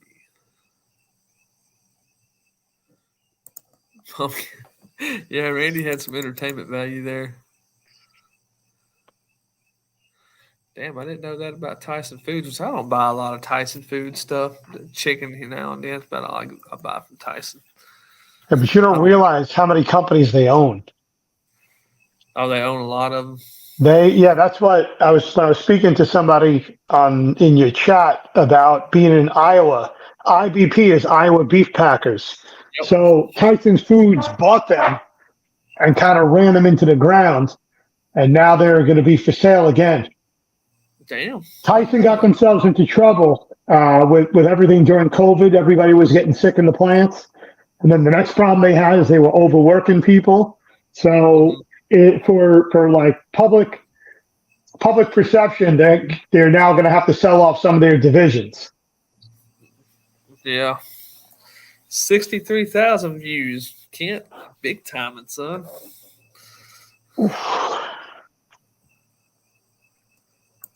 I'm going to do another fire management video. I plan on doing that. I'm going to do a lot of reshooting on some videos. Like I'm going to do a new Texas style rib video. Kind of changed up how I do that now compared to the one I did a long time ago. And definitely going to do another fire management video. That fire management video I did that day, I winged that. I should have done a little bit more thinking on what I was going to say on some of that shit. Have you done anything yet with picanha or beef belly? Yeah, I've got 2 beef belly videos. They I do. did regular Okay. beef belly smoked like a brisket, and then I cured a beef belly to make beef bacon, and then I smoked that like a brisket, which it really turned into pastrami. Technically, that's what it tasted like. I don't, I don't, Okay. I don't care for beef belly. It don't have the beefy flavor of brisket, and then it's real rich because it's so fatty. I would much rather eat pork belly than beef belly any day. I won't Sure. go out of my way again to cook beef belly. I'll put it to you like that. I didn't care for it. It's like eating a piece of real rich cake. You know, I Right. just eat a little bit of it, and it didn't have a ton of that beefy flavor you get from brisket. So I didn't care for it. I ordered them from Porter Road. And what about like a volcano beef, which is almost like that Thor's hammer? I was gonna do that, and for some when I went to order those from Porter Road, they were out of stock at the time, and I just need to go to one of my local meat markets. I don't want to get the one that's Frenched already. I want the one that's got the meat on the upper bone too, because all that's very good meat. I've ate it before. Right. I want a whole beef shank. I don't want that volcano Thor's hammer shit. That's just for views. I want to do the whole thing. No, But I you just got take to the get. whole thing and then you play butcher. You do the work and teach people how to get it done. Yeah, it's like I said. I can go to a meat market over here in Jasper, and they sell sides of beef. And I've been thinking about it. When I run into some more money, I'm gonna buy a whole side of beef, and I'm thinking about smoking a whole side of beef whole, Wow. doing it like that with the brisket, the front quarter, and all that stuff in it. And I think it comes out to about $3.59 a pound for a whole side. I think they weigh anywhere from maybe 200 to 350 pounds a piece, something like that. But definitely want to do something like that soon. The way that I get meat like that comes in is from Chicago every night, but I have to run down to New York and go pick it up off the hanger. Yeah, that's the thing about this side of beef that they sell over there. They won't just cut you one piece of meat off. You got to buy the whole side, and then they'll trim it up the way that you want it. Yeah, if I want to pay the union butchers, then they'll do that. But if I want to grab it, it's no problem. They'll just take it, throw it in my truck, and then I'll drive it back here. And and like the same way that you're talking about, I would just take the knives and I would make it into a video where I'm breaking the whole thing down. Yeah, And I would I ain't make gonna it for sit the common man with a sawzall. Yeah, yeah, no, you will have to get through the bones. I ain't gonna say Oh here yeah. and say that I'm an expert butcher, but man, I grew up on a farm and I know enough about it to get by. But it won't be like watching the bearded butchers where No. they're just fucking going through that shit looking like badasses. No. That you pull out the sawzall with the wood blade and you just a brand new blade and you go to town and do all your own cuts, get your own hacksaw, and do it just like any other person in a garage can do. And that's what people relate to with you is Yep. that, like people were saying earlier, that you have a very calm demeanor, especially when it comes to the fire. It's the same thing there. People will follow you because you're very calm and you're open to those type of talks. Yep. I just like I said when I'm doing a video, the intent of it's just to show everybody what I do and maybe they can learn something from it. Thanks, Quint. Safe Travels. 120 gallon. That's a good backyard pit. 120 gallon. Pretty. That's significant. All right, man. Take it easy, Kemp. Yep, Hojo just echoed what I said. 120 gallons, a good backyard pit.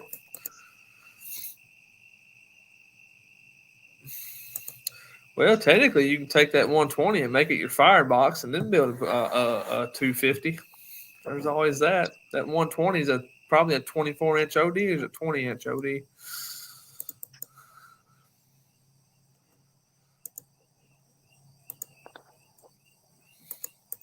You watching hockey, Ted? I don't remember watching hockey. Oh, Kent says they haul for Tyson and IBP and all them. That's Oh, good. he's in the trucking industry? I guess so. You know, I could tag Yeah. Kent for a truck driver. It makes sense now. that cook a steak on a shovel video. So freaking, I got that from Guga because I saw Guga do it, and I'm like, man, Guga's full of shit, man. Cooking a steak on a shovel ain't that good. I ate them fucking words. That was a badass steak, dude. And it got absolutely hardly no fucking views. That's my lowest viewed video that I ever put out. I took a flathead shovel, cleaned it up, I seasoned it up like cast iron, and I cooked a ribeye on that shovel on an open fire. Just put some wood on the ground and cooked that ribeye on it. Flipped it, did a video on it, and tagged it in Guga's shovel video. And that steak turned out fucking. It was good. It was very good. I was shocked at how good that was. It was like cooking a steak in a cast iron skillet on steroids with a touch of smoke. It was good. I mean, I may do it again just to eat it, but it was. And I was totally skeptical. I was like, man, he's doing this shit for views. But I ate them words, man. I ate some humble pie. It was very good. And only at the last time I looked at it, it only had like 120 views. Wow. Nobody watched that video. Yeah, beef bacon is good. Yeah, I remember me and you talked about that on Instagram, Ted. You were going to make a beef pastrami out of it. I bet that was good. Damn, Mike, do it. Damn, I forgot what we doing. Yeah, local butchers. We don't have a true local butcher around here. So all of the meat shops we got, there's a wholesale place down there in Beaumont called Superior Meats. And they pretty much just get all their shit from Superior Meats. Very seldom do they actually do any real butchering and anything around here. You can do it, Kyle.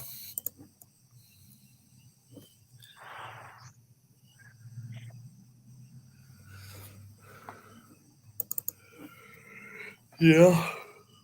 There's plenty of videos on YouTube. Like I learned how to lay my doors out from YouTube. Joe Cox with SmokerBuilder.com has got so many videos on there that are good videos on laying shit out on a smoker, man. That'll definitely help you.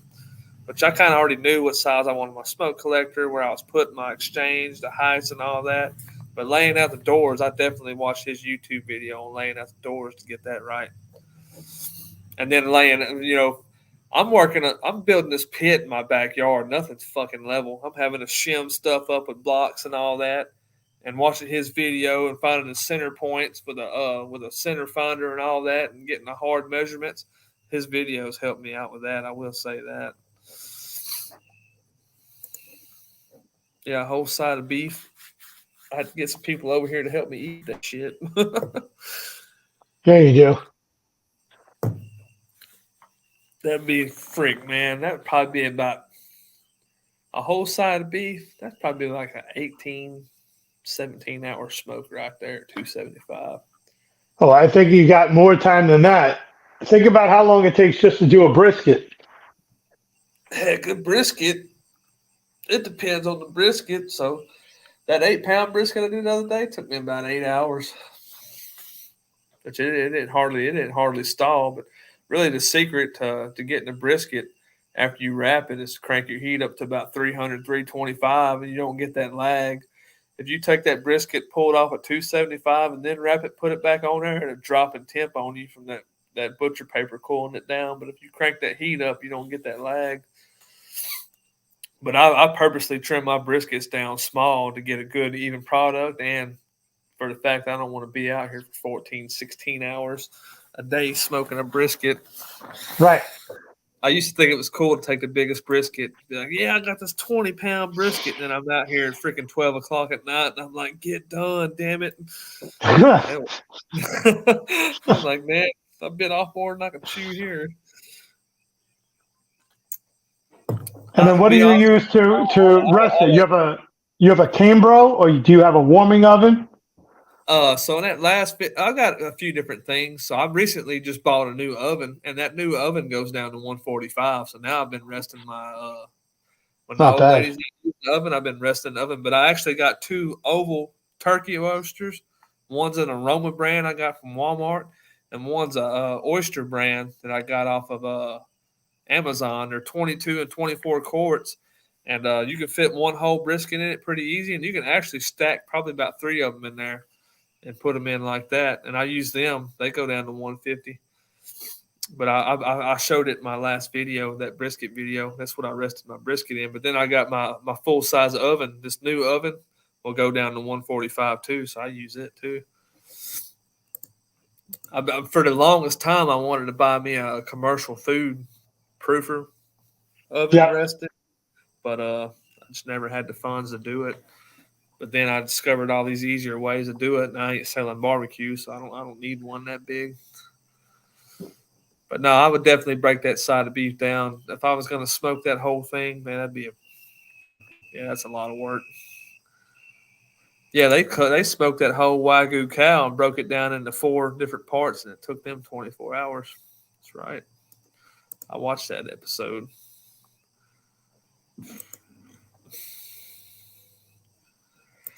No, Quint, I ain't never made my own hot dogs.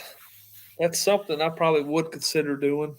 I'm just not I'm not a huge fan of hot dogs. You want me to send you want casings? Do you want me to send you casings?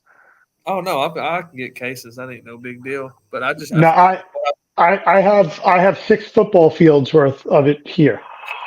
I've got I still got 2 hanks of casings in my refrigerator in there for sausage that I need to get used. But as far as making hot dogs goes, I'm not a huge hot dog lover to want to make my own hot dogs. Look at this. This is the stuff that started to get sent to me. This is all the hot dog casings. Yeah, that's collagen. Collagen. Yeah. No, this isn't collagen. No, this is the. Is this collagen? No. It looks it's like collagen. No. Collagen you can eat. No, this one you can't eat. This is the plastic one. This is Oh, that's for salami and shit. Oh my god, I forgot what this is. I forgot what they call this one. It's not collagen. No, it's not the edible kind. It's No. I know what you're talking about. I can't remember the name of it. Like I said, I'm not the hugest fan of hot dogs to want to make hot dogs.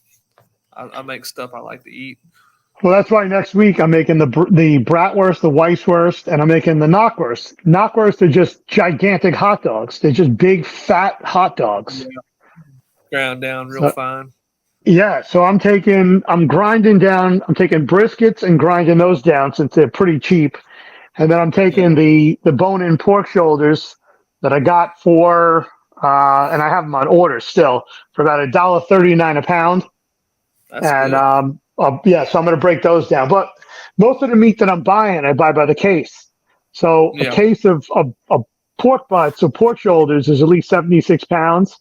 And then a case of briskets is like usually, again, like 75, 80 pounds. Mm-hmm. That's the reason why I have the big equipment here, is to be able to do, big mixes and big grinds. I can do 1,080 pounds an hour of a grind. Number 32 grinder. And so a 32 grinder do 1,080 pounds an hour. So I can do 1.5 horsepower. So I could do just in an hour. If everything's already set to go, I can do a ton in 2 hours. I'm sorry. 2 hours, I can do a ton. Randy. So I seen this thing on Facebook the other day. When you get a chance, look it up if you hadn't already seen it. But it's called a SC linker. And what it is, it looks like this damn wheel, and you spin it, and you feed your casing into it. Yeah. You start cranking it, and it links everything automatically and cuts it, man. Yeah. Yep. You just turn it, and it's a Ferris wheel, and it just keeps going and going and going. Yeah. Got Toy at $600 to play with it. I love it though. Yeah, it's more than that. The one I clicked on, the small one was 1,500. The big one was 25. Oh my God. That's for someone that's really hardcore into it and is selling a ton of sausage. It ain't made And for you gotta be selling it. What I'm doing next week is all giveaway items. So the majority of it is just sample pieces for people to taste.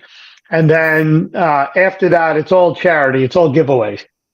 Hell yeah, man. That's good, man. That's good.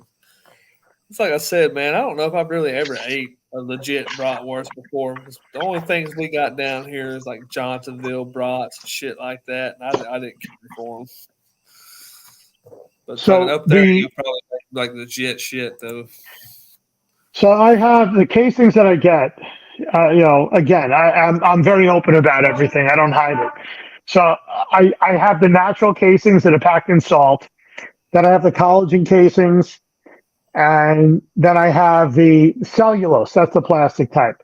So when you say Johnsonville, I have no problem. I'll tell you who the company is because I have it here.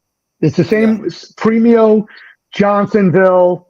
It's probably at least 4 different commercial companies have it. It's from a company called Disco Fan. Uh-huh. Have you ever heard of them? Uh-uh. Okay, hold on. All right. So, Disco Fan collagen casings right here. Here they are. They just came in. Okay? Mm-hmm. This is the real stuff. This is what all your commercial manufacturers are using. Yep.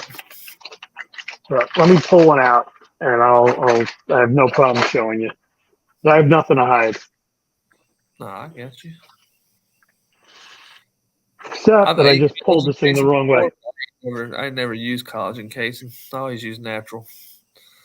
No, so let me get some scissors because I just pulled it and cut it and doesn't make a difference. But okay, so it looks like a giant condom. That's the way that it comes in. It looks like a gigantic condom. Okay. And then the way that it gets fed on is that it goes in, it'll go stuffed in this way and then come out this way. So unfortunately, as I was pulling this out, I pulled it the wrong way. So this will go onto the stuffing horn.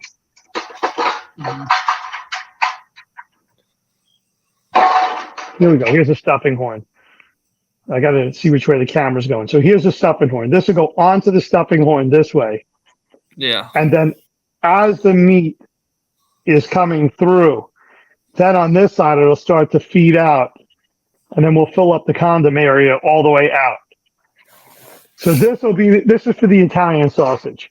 Now, obviously, as we get bigger sausage, it means that I'm going with a bigger diameter.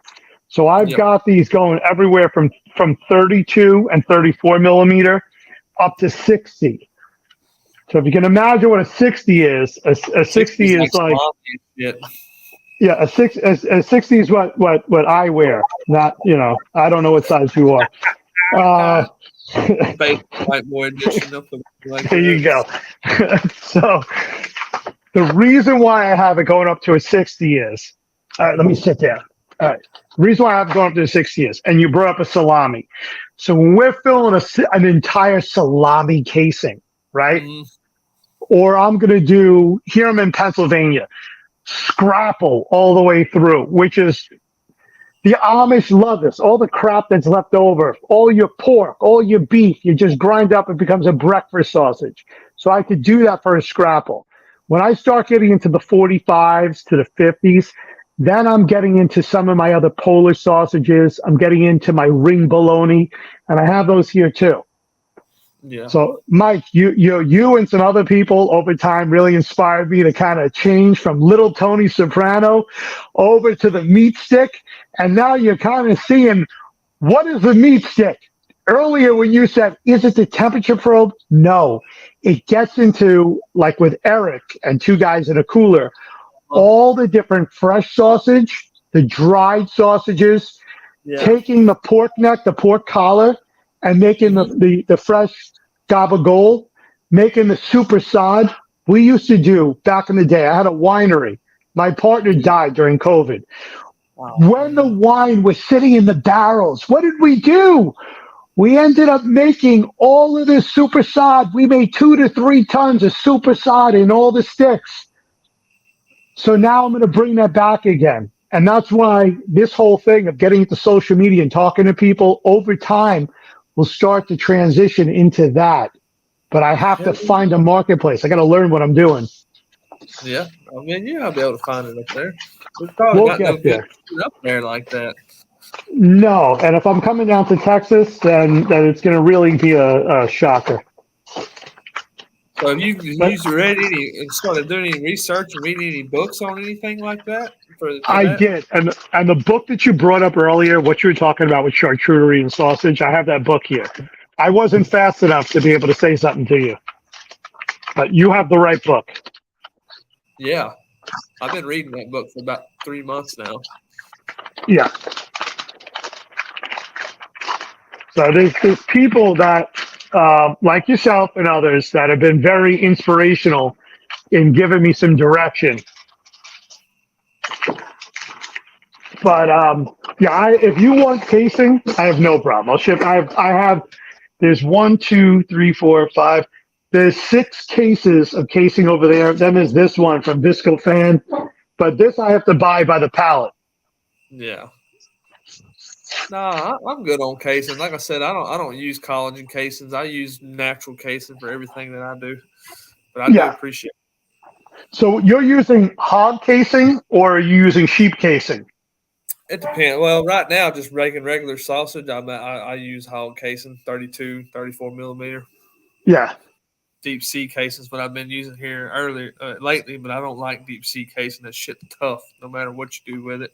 It says on there, toughest casing in the market. Yeah, they're right. It is the toughest casing in the market. So what does that mean, deep sea casing? Shit. But what does that mean? Where's it coming from, deep sea casing? That's the name of the company, Deep Sea Casing. Oh, so it's not it's not coming from a byproduct of the ocean. Oh, it's just a brand. Okay, that's the name of the company. Gotcha. I buy my cases from my local butchers up here. I just say, hey, I need a hank of casing, and whatever they got, that's what I get. I don't like buying the ones off of Amazon and shit. They suck. Kyle says if he can help support you, let him know in that giving all that stuff away. Giving it away? Well, he's talking about the brats for charity and stuff. Yeah. Oh, yeah. I do. I like to say that I do a lot of philanthropy. I used to do a lot more, but coming out of COVID, the food industry really changed, and people are still kind of afraid, want to know where it came from. It's almost like knowing what's its pedigree going back to the Mayflower. Where did you get it from? Where did they get it from? How did this come to be? The times have changed. That's bad. Over here in Texas, they're pretty chill on it now. Well, outside of Austin, yeah. Austin, they're a little too liberal. Yeah, too liberal. Most definitely. Yeah. I went to Austin. Last time I went to Austin was almost 10 years ago, and it wasn't that bad. Now I hear it's pretty bad.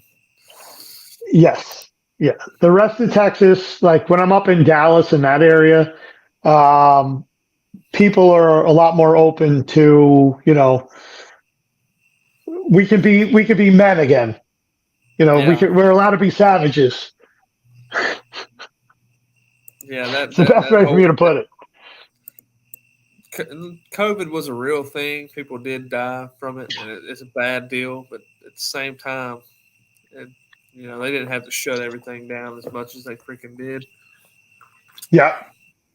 That COVID ruined the quality of brisket that comes to the little guy like me. I can tell you that right now. Because used to, before COVID, you can go in the store and pick out beautiful briskets with thick flats on them. And now the shit they got in there is full of freaking fat. It sucks, man. Yep. Yeah. COVID did it in. And then COVID screwed everything up, man. The metal prices are high. Sucks all around. Everything's freaking high. It's all because of Everything's through the roof. I used to be able to pick up pork for 99 cents a pound retail. Wholesale was running me 79 cents or less. Yeah, pork butts used to go on sale for like 49 cents a pound at HEB. Now that when they have a sale, it's actually 99 cents a pound. That's when I make my sausage, when they put the pork butts on sale. So are you buying boneless or are you getting bone in for 99 cents a pound? Bone in. And then you debone them on your own? You're doing all Yeah. your own butchering? Yeah. Yeah, I debone it on my own. Okay. Unless I'm feeling lazy and I just pay the extra $1.50 a pound and buy it boneless. Just depends on Or what I feel like. you throw the butcher a couple of dollars and let him do all the work. Mm-hmm. Well, most of the time on a pork butt, I walk into HEB, they're already pre-bagged. You know, the Smithfield pork butts is what they put on sale. That's what I go in there and buy. I don't really Oh, I don't really go to the butchers in our area because they're pretty much selling the same damn thing the big box stores sell, and they're just marking it up. So I go to HEB and buy my stuff. I'll walk. I can walk into HEB and buy IPF brisket for $1.97 a pound. Let's say. Then I go to my local butcher for that same select grade brisket. He wants $3.27 a pound for it. And I'm like, not right. paying that. There No. ain't Do no you have a real membership to a butcher place going like on. you? Do you belong to a restaurant depot or any wholesalers? No, I've never went that route because I never got real hardcore into selling barbecue and all that. I would cook for a few friends here and there, but I haven't got into that. The closest restaurant depot to us is in Houston. So how far And I is that? think About an hour? 2 hours from here. And then I That's too think far. there might be one in Lake Charles, and Lake Charles is a little bit closer, if I ain't mistaken. I have to Google it. But I just buy stuff from the store for the most part. And then every day, if it makes sense, sometimes I go down to like Superior Meat and buy it by the case if I've got enough to cook, you know. Right. Oh shit! But it's Thanks, man. because you brought up what was the name of that place? Uh, oh my God, something ranch. There's a retailer you say you were buying from. Oh, what did I say? It's not 44 Ranch. 44 Farms, 44 Ranch is the high end of what goes to Walmart, but they're also in Texas. I know that I was going to go down there to go look at the cattle auction. Well, I bought from Porter Road. Porter Road, that's it. So Porter Road Yeah, is buying retail. yeah. Kentucky, Porter Road's out of Kentucky. They do all their Okay. own shit there. But no, there is some good beef here in Texas. But you know, like 44 Farms, like you were saying, there's some other ones, but you're gonna pay for it. Even if how far is 44 Farms from you? 44 Ranch. I'd have to look it up. I think it's up around the Dallas area, if I'm not mistaken. Yeah, I think you're right. But there's another that Hasselback Ranch stuff that Hasselback. that's Yep. not too far away from me. That's in Rusk, Texas, and I think Rusk is only like an hour and a half away from here. Yeah, I think that if you're looking to buy a quarter or a half a steer, that you're probably better off going directly to the source. So yeah, I work with guys that do that. It's kind of like their side hustle.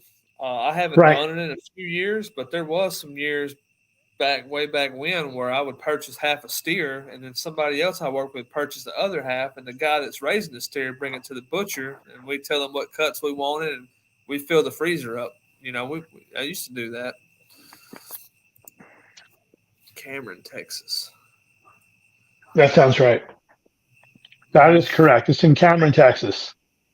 Let's see how far Cameron is from. That's 44 Ranch. He's right, because 44 Farms is their fabricator. 44 Ranch is where they sell the heads of cattle at the auction. He's right. Oh shit, I was completely wrong. So that's actually right there by it's freaking northeast of Austin by Belton and Temple. So it's actually 4 hours and it's 4 hours away from me. No, you'd have to go there with a trailer. and load up. And you might as well just bring the steer home with you and butcher it on your own. Yeah, it's like I said, there's a I live out here in the country. People are always selling stuff like that, and there is one meat market just opened here recently called Cattle Call Packing. That's right here in Call, Texas. That's right down the road from me. I need to go check him out and see what he's got.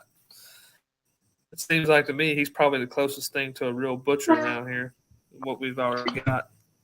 I just got my butcher's license here in PA. I got it 3 weeks ago. That's freaking awesome, man.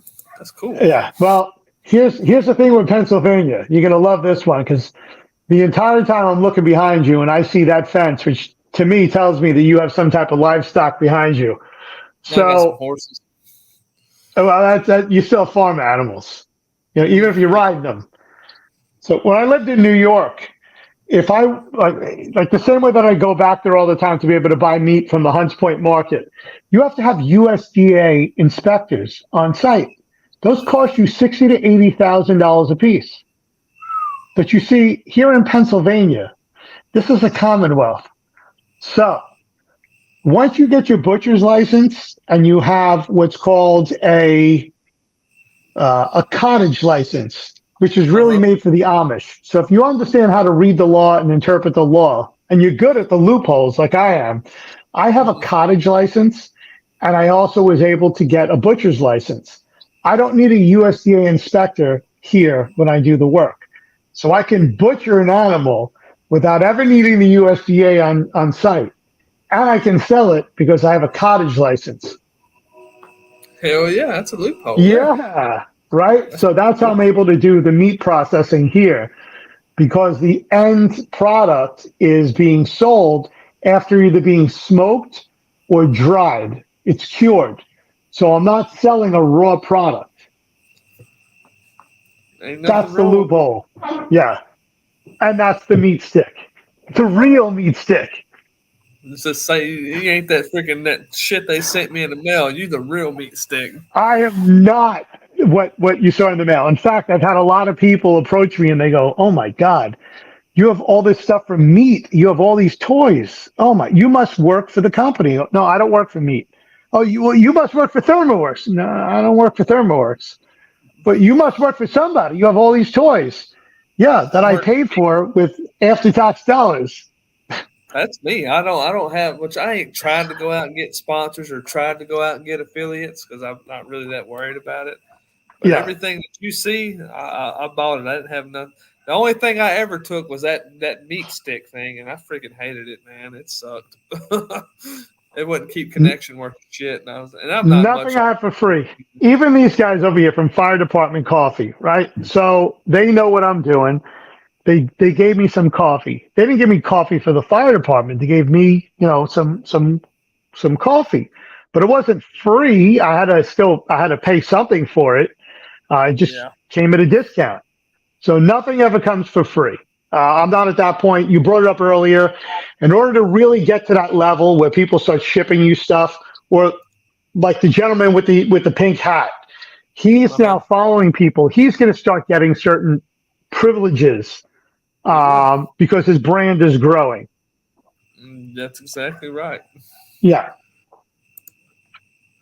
My background is in marketing and business management. That's what my degree is in. Hell yeah.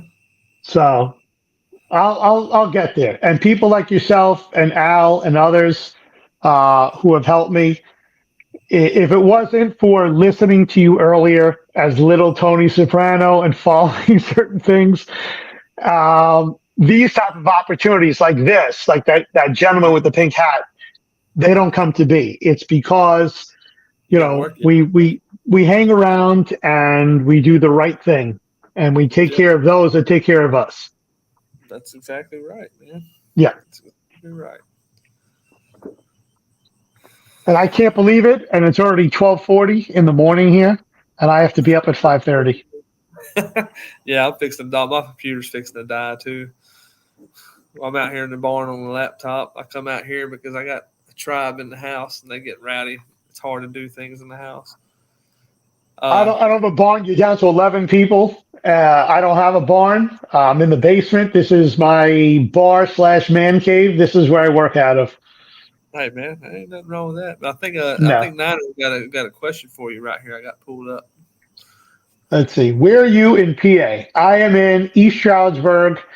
The closest smaller township would be Marshall's Creek. See, I know he's from Maryland. So, as far as Maryland goes, I've worked in Elton, Maryland, and the Baltimore area.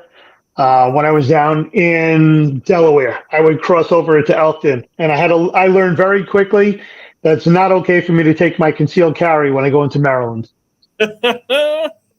Nope, probably not. There's some No. liberals over there. Here's the other thing in Pennsylvania. We're not allowed to buy more than 2 6-packs of beer when we walk into the store, but we're allowed an unlimited amount of guns and an unlimited amount of ammos. I can buy all the guns and ammo I want, but I can't buy more than 2 6-packs of beer. Man, that's a deal breaker, ain't it? What do you think of that, Will? I think that's some horse shit. Over here in Texas, Yeah. we buy as much beer as we want, and guns and ammo. Nobody gives a shit. But here's the caveat to that law. I'm not allowed to drink and drive, but I'm allowed to go to the bar and conceal carry, even if I'm consuming alcohol. I don't know all that for a fact in Texas to speak on that. Yeah. But I know that we are an open carry state now. You don't have to have a license to carry here. Oh, that's the same thing here. We're mandatory open carry. However, if you want to conceal carry, you have to have a permit. Yeah. I think that's the same thing it is here. I thought you guys were concealed carry all the time. No, we've and that may be. I'm not real it's been a minute since I dove into that and looked at it. You may be right on that. Yeah. Yeah, I thought you guys had constitutional carry now.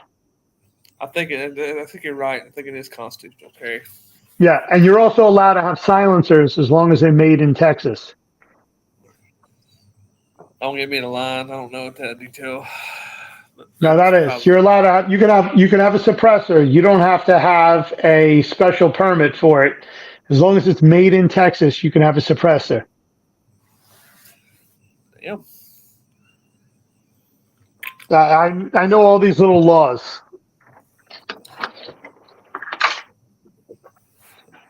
Hey man, it don't hurt to know all them loopholes. You can be a lawyer next time.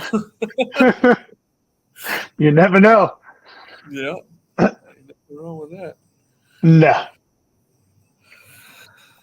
Well, I think I'm going to go ahead and call tonight, man. I hear you. We've been on here for 3 hours and 52 minutes. Hey, it's been good though, man. It's been good. Thank you. I appreciate it. You know, I've waited a long time for this opportunity, and if it wasn't for gentleman Al Lunacy giving me a shot a couple of weeks back and giving me the hope and the inspiration, and you know, gentlemen like yourself months ago, for nearly 8 months, you know, when we would talk, build it up, that hope. Train's coming through your backyard now. That's why I started this channel, is to help people out, man. I'm glad to help. Good. Thank you. All right, guys. Well, it's been good. I'm gonna go ahead and go hit the hay, man. Me too. Here. All right, it was good. It was good talking to you, David. Anytime you want to hop on, man, I'm on here. Hop on. Thanks. I didn't want to just stare into the camera. I wasn't trying to take over, but you know, sometimes I realize it gets uncomfortable because I'm just sitting here. I'm like, well, what do I do now? I can stare down the lens, but then I'm just being silent. I don't know when I'm supposed to jump in, so I should keep it interactive. Yeah, so that happens. You know, you just got me and Randy on this one. I've been on lives where they've had 6 or 7 up there, and you can't hardly get a word in. You're just sitting there, and you're like, you don't speak until you get spoken to. Yeah, I've been there and done that. Most definitely. But No, see, Quint, you don't need a federal tax stamp in Texas. If you're a Texas resident and you buy a suppressor made in Texas, you don't need that. That's the caveat in Texas. I think Quint lives in Iowa. Yeah, so that's different. Same thing here in PA. I have to have a special stamp. I have to pay. It's a whole nother tax in order to have a suppressor, and that can run a couple of $1,000s. Where in Texas, it's a couple of $100s. Hell yeah! All right, bud. Well, thanks for stopping by. And like I said, next time I hop on, don't be shy, man. I'll drop. Thank you so much. And, I appreciate it. I'm gonna go to my community page and try to get you some more subs and give you a shout out. Thank you. Let me know how I can help you in any way. 10-4, man. Yep. Have you good night, man. Thank you, sir. Thank you. Bye.